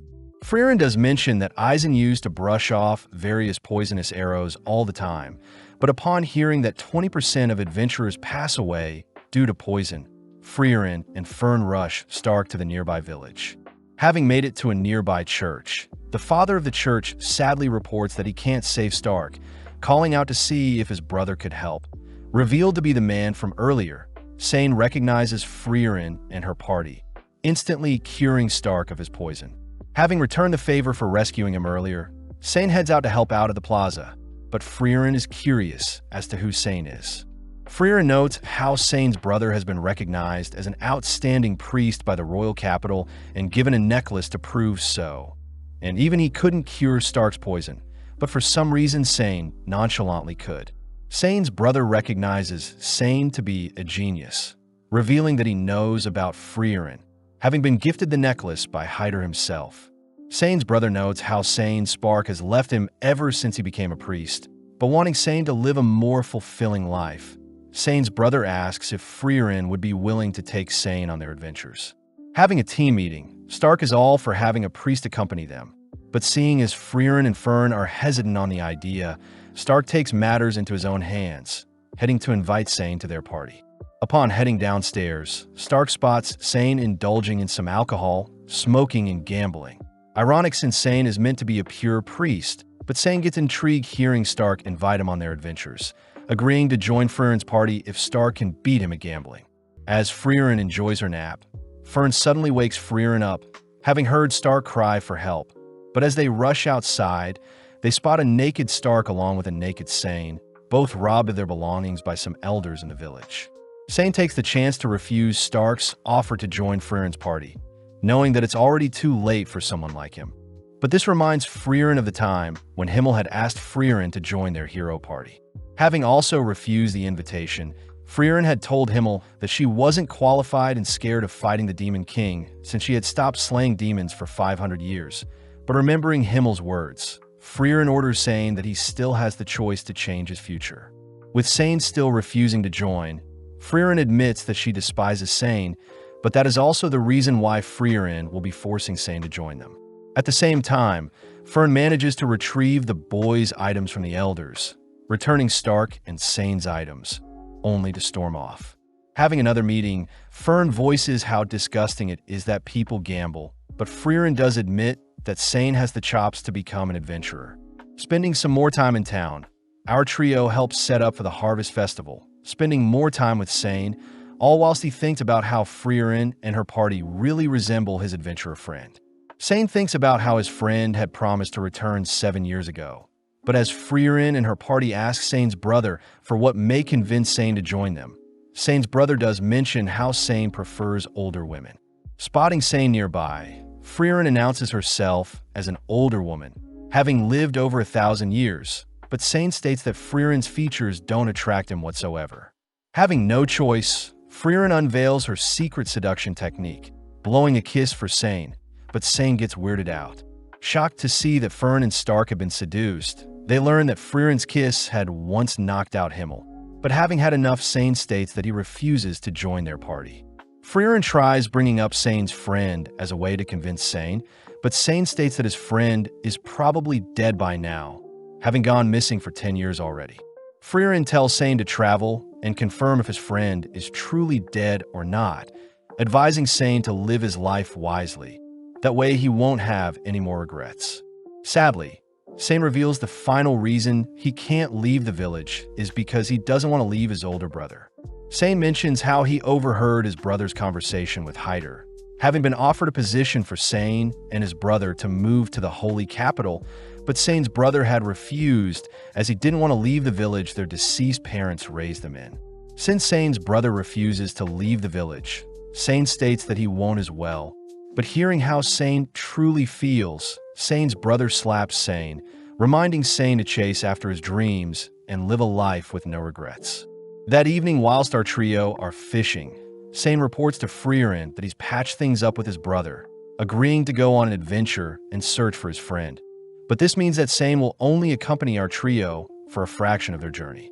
With a final goodbye to his brother and his village, Sane agrees to live the rest of his life without regret, officially joining Freeren and her party on their journey. Having made it to the Rod region in the Northern Lands, the gang are amazed at the variety of stores in town, something that reminds Freeren of the hero party. Several minutes later, we see Fern and Stark bickering, leading Stark to storm out of the room, annoyed that Fern isn't listening to him. Wondering what all the commotion is about, Sane learns Fern is annoyed Stark didn't get her a birthday present, but Sane reveals that he too didn't get Fern a birthday present. Refusing to hear Sane's yapping, Fern begins kicking Sane, forcing Sane to promise to get Fern a gift. Before Sane leaves, he advises Fern to make things up with Stark, something Freeren agrees with. Heading out, Fern spots Stark admiring the bracelet she got him, but Fern is unable to approach Stark after what she did. At the same time, we see Sane eyeing a pouch with a butterfly, only for Fern to appear, complimenting Sane on knowing what she likes. When Sane asks if Fern has apologized to Stark, Fern admits that she couldn't, but Sane deduces that Fern doesn't hate Stark, but that she actually doesn't know how to speak with boys her age. When Sane asks Fern to pick a gift for herself, Fern refuses, making Sane smile as he chooses a pouch for Fern. Sane reminds Fern that Stark isn't the smartest person in the world. Plus, it was a joint effort when Fern bought Stark a gift on his birthday. Seeing Fern slowly realize she was in the wrong for lashing out earlier, Sane hands Fern her gift, advising Fern to go pick a gift with Stark for her birthday, and that Stark will only know how she feels if she tells Stark outright. Grateful for the advice, Fern starts by apologizing to Sane for kicking him earlier, only to head to Stark's location before sundown. Before Fern can say anything, Stark admits that he wanted to buy a gift with Fern since he didn't know what she would like, amusing Fern as she apologizes for being too harsh earlier. With both heading out to search for a gift together, we see Freeren spying on the two, caught by Sane, who is jealous that Stark and Fern can afford to argue as the older people get. They tend to avoid conflict at all costs. Sane wonders how Freeren has been able to deal with the two kids up until now. But he realizes that Freeren herself acts like a kid, explaining why Fern went to him for advice instead of Freeren herself. Freeren mentions how Fern was raised by Hyder, a priest just like Sane, but Sane refuses to be compared to such a great priest like Hyder. Freeren reassures Sane that Hyder was as corrupt as they come, always drinking, picky with his food, and even lying quite often. Surprised, Sane says he always saw Hyder as the ideal man, reminding Freeren of a deep conversation with Hyder. Freeren had asked why Hyder seemed different from his hero party days. Learning that ever since Hyder had finished his younger years of life, he began pretending to be an ideal adult. That way younger people could depend on him, especially Fern. Hearing this, Freeren asks who Hyder can depend on then, but upon hearing that Hyder has always been depending on the goddess, Freeren offers to praise Hyder for the rest of his years, only to pat Hyder on the head. In the present, Freeren pats Sane on the head, praising Sane for his mature thinking, but Sane gets annoyed, all while Stark and Fern settle on a bracelet for Fern's birthday gift. Now in the Bandwoods, Freeren thanks the carriage driver for giving them a lift, learning that the driver is a merchant that owns an accessory store in the nearby town. Impressed by the merchant's sale tactics, Freeren suggests that Fern visit the store later, but suddenly spots the bracelet Stark bought for Fern, flustering Fern. Freeren utters that Himmel had once bought her a ring with a similar design, but upon digging up the ring, the carriage suddenly violently shakes. Having been snatched up by a massive bird, the gang wonder how they should proceed, with Stark suggesting they take out the bird and Freeren levitate the carriage afterwards. Sadly, Freeren reveals that flying magic was only discovered 40 years ago and that the humans had stolen the flying technique from demons, meaning most flying magic can only be briefly used on objects smaller than a human. Freeren suggests that she fly away with the merchant, Fern fly away with Sane, and Stark leap out of the carriage. But Stark reminds Freeren that he is a human, disappointing Freeren as she remembers Eisen would easily tank any free falls. Fern suggests that they levitate the carriage right before it hits the ground, and seeing as the bird is preparing to slam the carriage into the ground, Freeren leaps outside, instantly slaying the creature. As the carriage begins to free fall, Freeren manages to save everyone, but everything is still damaged. Having healed the horse, the gang begin repairing the destroyed carriage the next day, but Freeren is more concerned that she lost a ring. Elsewhere, the others begin preparing some food, all wondering why it has gotten warmer recently. But Sane takes the chance to praise Stark for dedicating 3 hours to find a gift Fern would like. Although Fern can overhear the boys' conversation, she is happy that Stark is proud of the choice as well. But Sane reveals that the design on the bracelet is a mirrored lotus representing eternal love. Flustered, Stark apologizes for the weird gift, but Fern could care less, more annoyed at Sane for instigating things. As the gang continue spending time in the forest, they work together to repair the carriage whilst hunting and sharing meals together. At night, Freeren would spend time searching for a lost item, and by day, the gang continued to repair the carriage. But one day, Fern asks why Freeren has been venturing off at night. Upon hearing that Freeren had lost the ring Himmel had given her, Fern quickly helps to search for it. But Freeren says she doesn't want to waste time. Fern refuses to accept such a decision, mentioning how the lotus on the ring means eternal love, but Freeren doubts Himmel knew that when he gifted it to her. Upon telling the others about the lost ring, the merchant actually reveals that he has a spell for finding lost jewelry and accessories, as most people in town would often lose their valuables. Pleased, Freeren puts the spell to work, remembering the moment when Himmel had asked Freeren to pick out a gift for slaying the Demon King. Upon seeing that Freeren had chosen the lotus ring, Himmel smirks, getting down on one knee only to place the ring on Freeren's fingers, as if he was proposing. Having found the item, Freeren is relieved that she didn't give up on the search, but is more curious as to why Stark had given Fern a lotus-designed bracelet as well. Moving on to the Lob Hills, Fern is seen exhausted, collapsing onto Freeren, but this makes Sane wonder how long Fern and Freeren have known each other. Fern utters that it's been 4 years, and Stark adds that he's been with everyone for 1 year. But as the gang continue on their journey, Sane mentions how their party lacks something. Freeren says they have a frontliner, 2 mages, and a priest, making Fern suggest they need a thief to help deal with the mimic chest that Freeren keeps getting caught in. Sane suggests that they add a mature older lady, but as the gang enter the next village, they're all horrified to see everyone is unconscious. Inspecting the bodies, The gang confirm that everyone is simply asleep, something Freeren recognizes as a curse.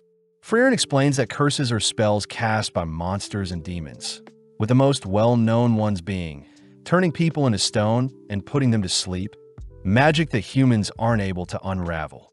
Luckily, priests draw their magic from the goddess, and it's the role of the clergy to unravel such spells, meaning Sane may be able to identify and break said curse. As the gang gives Sane some room to assess the situation, Stark asks what's so special about magic from the goddess. Learning that the goddess's magic are recorded in holy scriptures, and just like demon magic, only the owners can read and interpret such magic. Additionally, those able to read and learn the goddess's magic are naturally blessed with protection from curses, making priests a natural counter to curses. Heading outside, Freeren admits that even magic is unable to detect curses, but just then Sane reports that he's detected the source of said curse and that it'll be faster to defeat the monster inflicting said curse. Before the gang can head off, Stark is revealed to have been cursed and fallen asleep, prompting the gang to hurry. As they travel through the night, they levitate Stark's body with them, but as night falls, Fern ends up falling asleep as well. With no other choice, Freeren conceals the lovebirds with a barrier, leaving only Freeren and Sane alone. The deeper they venture into the forest, the more sleepy Freeren gets, asking Sane to wake her up when they encounter the monster. But Sane cries that he can only wake Freeren up for 5 seconds. Sensing the creature nearby, Sane has no choice but to carry Freeren with him, placing Freeren down as he finally comes face to face with a subspecies of the Chaos Flowers. Knowing that the monster is slowly draining the mana of its victims, Sane begins to evade the monster's advances, reciting that Chaos Flowers merge with local flora to exist and that their cores are their weaknesses. Taking out his book, Sane conjures several holy spears, aiming it at the core of the flower, but is surprised to see the monster had deflected the projectiles with its leaves.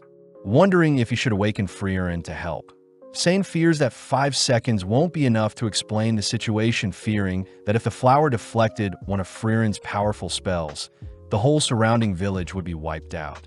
Just then, Sane remembers Hyder's stories, telling Sane and his best friend that Hyder would always have trouble communicating with Freeren, but Hyder always trusted Freeren no matter what.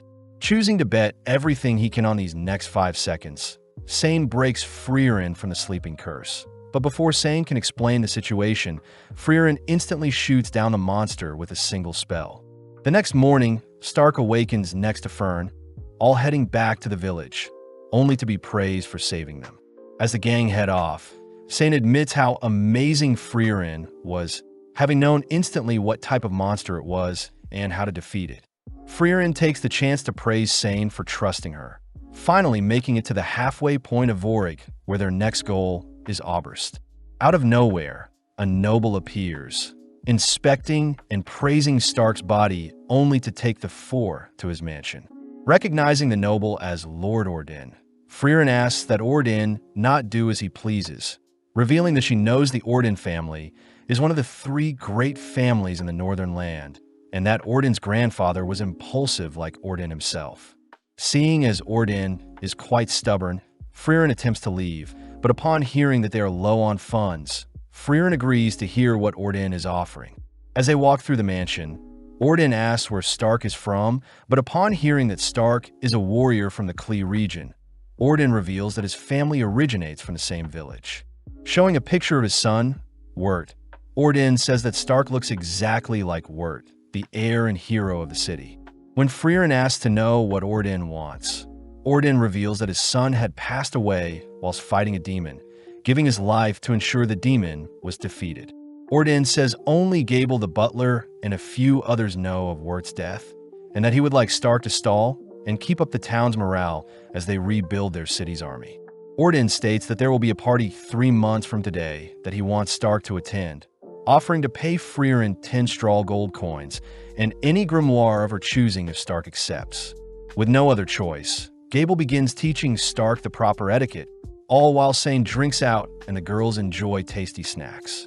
One day, Fern spots Stark loitering around, exhausted from everything he has to remember, but caught off guard when Stark shows Fern what he's been practicing. With Fern weirded out, Stark heads to speak with Orden, wondering how Orden feels having only been 2 months since Wirt passed away. Orden mentions how he already planned a replacement, but Stark looks closer to Wirt, admitting that he doesn't like pretending that his son is still alive. Heading outside, Orden introduces Mutt, his second son and new future heir, someone Orden doesn't believe is as great as Wirt, reminding Stark of his own family dynamic. Given a wooden sword, Orden asks Stark to demonstrate his strikes, but upon seeing Stark shake profusely, Orden asks Stark to be confident, reassuring Stark that he isn't so strict. Stark takes the chance to ask Orden how he feels about Mutt, happy to hear that although Orden is strict with Mutt, Orden still values Mutt, deeply believing that Mutt will one day surpass Orden himself. Elsewhere, Orden asks Fern to attend the party with Stark, immediately putting Fern to work, ultimately leading up to the big day. With Stark and Fern tired from the past 3 months, they both reason that they might as well show off their hard work, leading Stark to ask Fern to accompany him for a dance. At first, they start slow since Fern is quite nervous, but taking the lead, Stark guides and encourages Fern to be more confident, all while Sane and Freeren watch from the side. With the party over, Orden is seen removing his eye patch, wondering if Wirt would be alive if it weren't for his injury. Seeing Stark appear, Orden orders Gable to give Freeren her rewards, praising Stark for being a great warrior. Before Orden can offer Stark to remain by his side, Stark refuses as Stark can't replace Orden's dead son, and Orden can't replace Stark's dead father. Orden reveals that Wirt and himself had a fight during their last conversation, something Stark can relate to, as he too needs to apologize and return to Eisen before it's too late. Flashing back, we see Sane passing time by fishing, but is interrupted by his friend who drags Sane along to take photos with him, a memory Sane still thinks about. Now in the Klar region, Freeren tells everyone about a powerful dwarf in the upcoming village that has lived for over 400 years, amazing since dwarves normally live for only 300 years. Freeren says she refers to the dwarf as Old Man Vol, a rare case of someone that can relate with Freeren since they both live for a long time. But as the gang cross a small river, they spot the infamous village along with a sleeping warrior guarding the village. Revealed to be Vol, Stark feels bad for the old man, but Freeren calls Vol out for pretending to be senile again.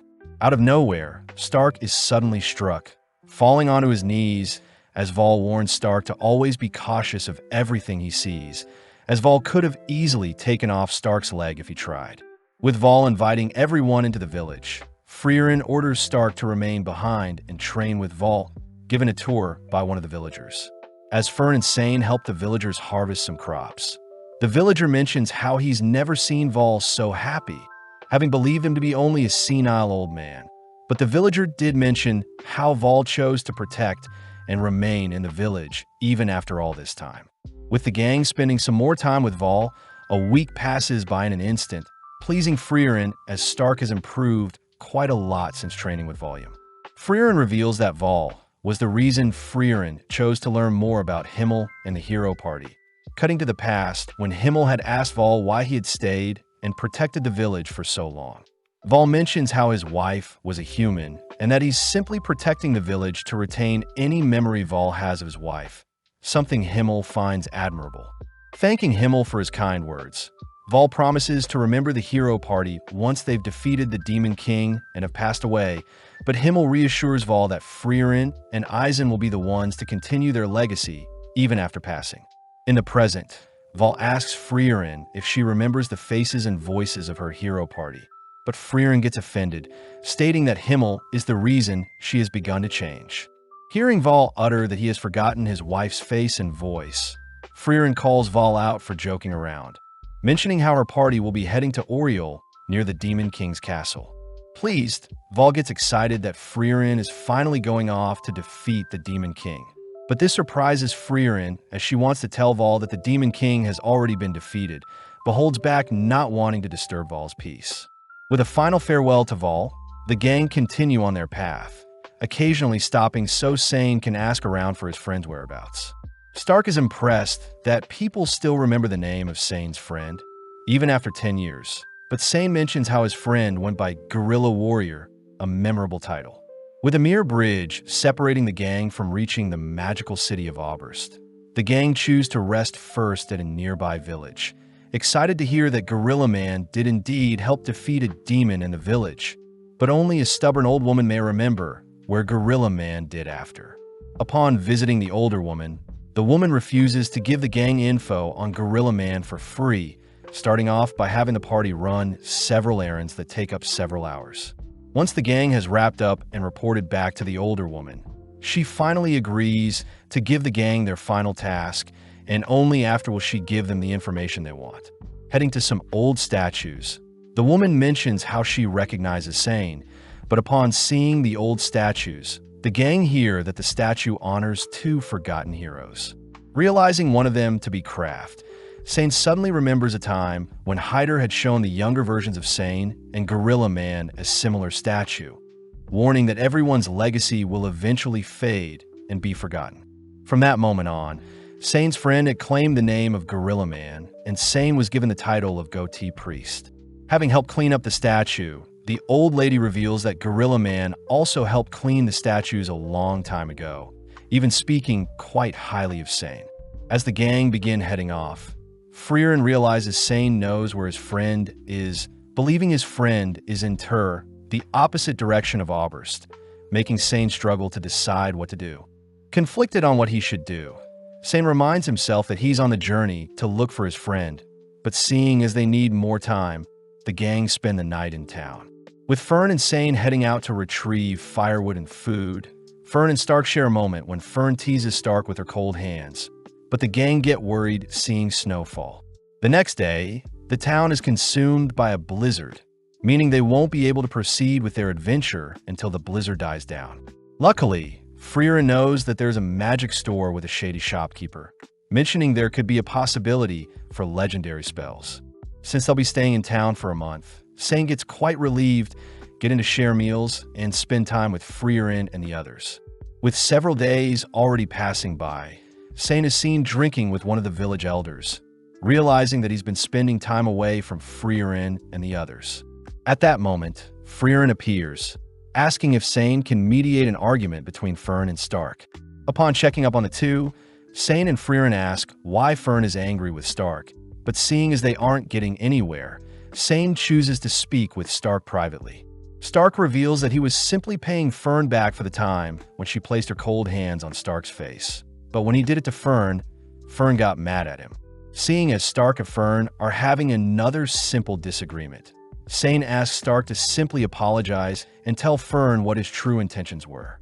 Up next, Sane speaks with Fern privately, relieved to hear that Fern doesn't hate Stark for what he did, but was simply frightened when Stark held Fern in place with his strong hand. With the two lovebirds making up, Freeren and Sane share a meal, prompting Sane to ask why Freeren invited him on the journey in the first place. Freeren reveals that Sane reminded Freeren of herself before she met Himmel and the hero party, simply giving Sane a reason to adventure and live life, just like how Himmel gave Freeren a reason to live. Grateful for the memories, Sane bids farewell the next morning as he plans to search for his friend, surprising Stark and Fern since the farewell was quite short. As our trio make it to the Offen mountain ranges, where Stark is tasked with hunting and gathering, but one day Stark discovers that Fern has caught a fever. Calling on Freeren to cure Fern, Freeren realizes that Sane had left behind some medicinal herbs, grateful as Freeren can identify the illness and cure Fern accordingly. Stark is surprised Freeren has a holy scripture of her own, managing to identify the illness as a simple cold, and it would make sense to head to a nearby village to get out of the cold. Upon confirming that there is an icicle cherry blossom tree nearby, Freeren chooses to hold Fern's hand, mentioning how Fern feels safe when her hand is held while she is sick. Embarrassed, Fern turns away, leading our duo to head out only for Freeren to tell Stark stories of when Fern was shorter than Freeren herself. After a long day of traveling and resting, the two make it to the base of the gorgeous cherry blossom tree, where the mushrooms at the base of the tree are their target. Stark wonders why Freeren chose to hold Fern's hand out of all things, but Freeren simply mentions how it's the only thing she knows how to do when supporting someone whilst they're sick. Flashing back, It turns out Himmel had once held Freeren's hand when she was sick, having learned it from his mother. Although Freeren thought it was strange, the thought of knowing Himmel was quite soothing when Freeren was sick, and hence Freeren promises to hold Stark's hand when he's ill as well. Upon retrieving the mushrooms, Freeren begins concocting a scary-looking mixture, only to feed the medicine to Fern, all while Stark helps out in the village. Having made a full recovery, the gang thank the village for all the help, finally heading towards Oberst, the Magic City. Finally laying eyes on the Grand City, the trio reason that they should look for a carriage to cut down on time, prompting Fern to remind Freeren to take the first-class mage certificate if they want to enter the Northern Plateau. Freeren wonders why Fern doesn't take the first-class exam as well, but Fern gets discouraged since only a handful of powerful mages have ever achieved the first-class certificate. Fern wonders why a first-class mage must accompany parties traveling to the Northern Plateau, but Freeren reveals that in the past monsters like the Einsan would require a skilled mage and priest, but since a first-class mage is still required, it must mean something is happening in the Northern Plateau. Having hitched a ride, Freeren mentions how the exam contains a combat test, wondering what strategy she should come up with to win. Fern is surprised, believing that even with Freeren's suppressed mana, she is still above average, so no strategy will be needed. Freeren takes the chance to educate Fern, revealing that a mage's technique, experience, spells, control, effort, and tenacity will also play a role in the overall strength of a mage. Freeren adds that she's lost 11 times to mages with less mana than herself, these being 4 demons, one of which was Qual, 1 elf, and 6 humans. At the same time, we see a green-haired mage traveling by foot to Graf Franit's domain, stopping to take a break, only to run into some bandits. Before the bandits can attack the mage, Kraft appears, nonchalantly beating and scaring the bandits off. The mage thanks Kraft, introducing herself as Yubel the mage. But Kraft reveals that he wasn't here to save Yubel, but in fact he was protecting the bandits, having found the corpses of other bandits torn up by a powerful mage. As both part ways, Yubel mentions how she's heading to take the first-class exam, reminding Kraft that Freeren had planned to do the same thing as well. Now at the Magic Association in town, the receptionist tells Freeren that her exam is in 2 months and that first-class exams can be taken once every 3 years. Upon hearing that a 5th-class mage or higher certification is needed before taking the exam, Freeren attempts to flee, but Fern stops Freeren, reminding her that they need a first-class mage to continue their journey. Freeren states that they can simply hire a first-class mage or travel by sea, but Fern says that they don't have the finance to afford such a thing. Taking out her old holy emblem, Freeren asks if her emblem can be used for anything, but out of nowhere an older gentleman asks to have a close look at Freeren's emblem, shocked at what he sees. That afternoon, Freeren is surprised someone recognized her holy emblem, flashing back to her time in the hero party when Freeren had shown off her emblem to the others.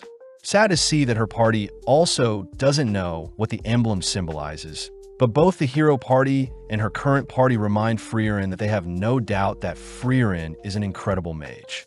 Reading up on the regulations set by the Continental Magic Association, a proper mage is someone who achieves at least a 5th-class title, learning that Fern took a 3rd-class title since it was the most available test at the time.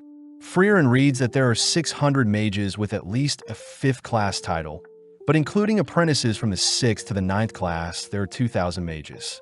Out of the bunch, there are 45 first-class mages, and first-class exams are held every 3 years either at Oberst or the Holy City of Strahl. Sadly, there have been no new first-class mages as of recently, and ever since the Demon King was defeated, mages have become quite rare. Since both girls will be taking the first-class exam, they both begin training, even spending time to celebrate Freeren's birthday, ultimately leading to the big day. Now in front of the exam proctor, the first-class mage Janot, amongst the examinees, the examiners take note of Werbel, a 2nd-class mage and captain of the Northern Magic Corps. Next is Denkin, the 2nd-class mage that had recently acquired the Imperial Mage title, and finally is Fern, the youngest 3rd-class mage with top marks. Looking around a bit more, the examiners also spot Yubel, a third-class mage who failed her recent second-class exam. But this was because she ended slaying her first-class mage examiner. Additionally, the examiners noticed Freeren exuding a potent amount of mana, but just then Jeannot reveals that the 57 examinees present will be split into groups of 3 for their first test. With everyone given a magic bracelet, Freeren realizes that the bracelet needs to be infused with magic, allowing her to see the glow of her party members' bracelets. With Freeren stumbling upon her rowdy party members, Fern is also coincidentally partied up with Yubel, all heading to the first testing grounds. Jeannot explains that the small birds called stills live in the area, only to assign all parties to retrieve a still by sunset the next day if they want to pass. Plus, all party members must be present for it to count. Upon hearing that parties can't leave the testing grounds, Freeren feels helpless spotting her 2 teammates fighting over the birdcage. Defusing the situation, Freeren introduces herself, learning her teammates go by Lawine and Carney, the third-class mages.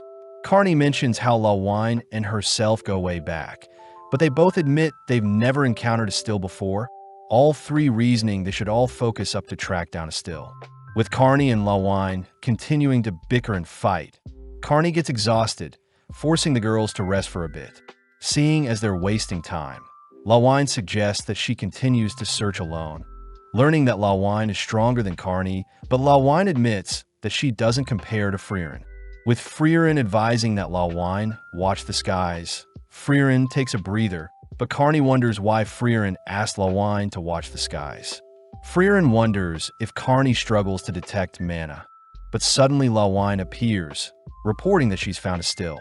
Instantly, Carney attempts to trap the bird in a water barrier, but when the bird evades, Lawine manages to freeze the water, ultimately capturing the still. Although Freeren praises the girl's attempt, the still instantly disappears, dousing the girls with water as Freeren reveals that stills move faster than the speed of sound, suggesting that they continue to observe the bird before capturing it.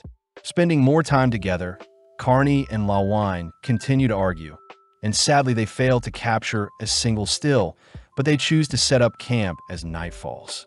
That night, Carney awakens to the sound of rain, only to notice that Freeren is missing, only to go out in search of her. Having made it to a cliff, Carney wonders where the sound of rain is coming from, but is suddenly attacked by a monster. Pinned down and without her staff, Carney cries for Lawine, but out of nowhere Freeren binds the creature, reminding Carney to watch the skies. Giving Carney time to calm down, Freeren wonders why Carney and Lawine work well together even though they hate each other. Carney reveals that she is quite a coward, remembering a time when Lawine had stayed back to help Carney learn how to fly, even giving Carney several compliments to cheer her on. When Carney still refused to fly, Lawine kicked Carney off the cliff, impressed that Carney learned to fly when it mattered the most. Freeren is happy to hear that Carney and Lawine appreciate each other after all, but is more intrigued to hear that Carney has come up with a plan to capture a still.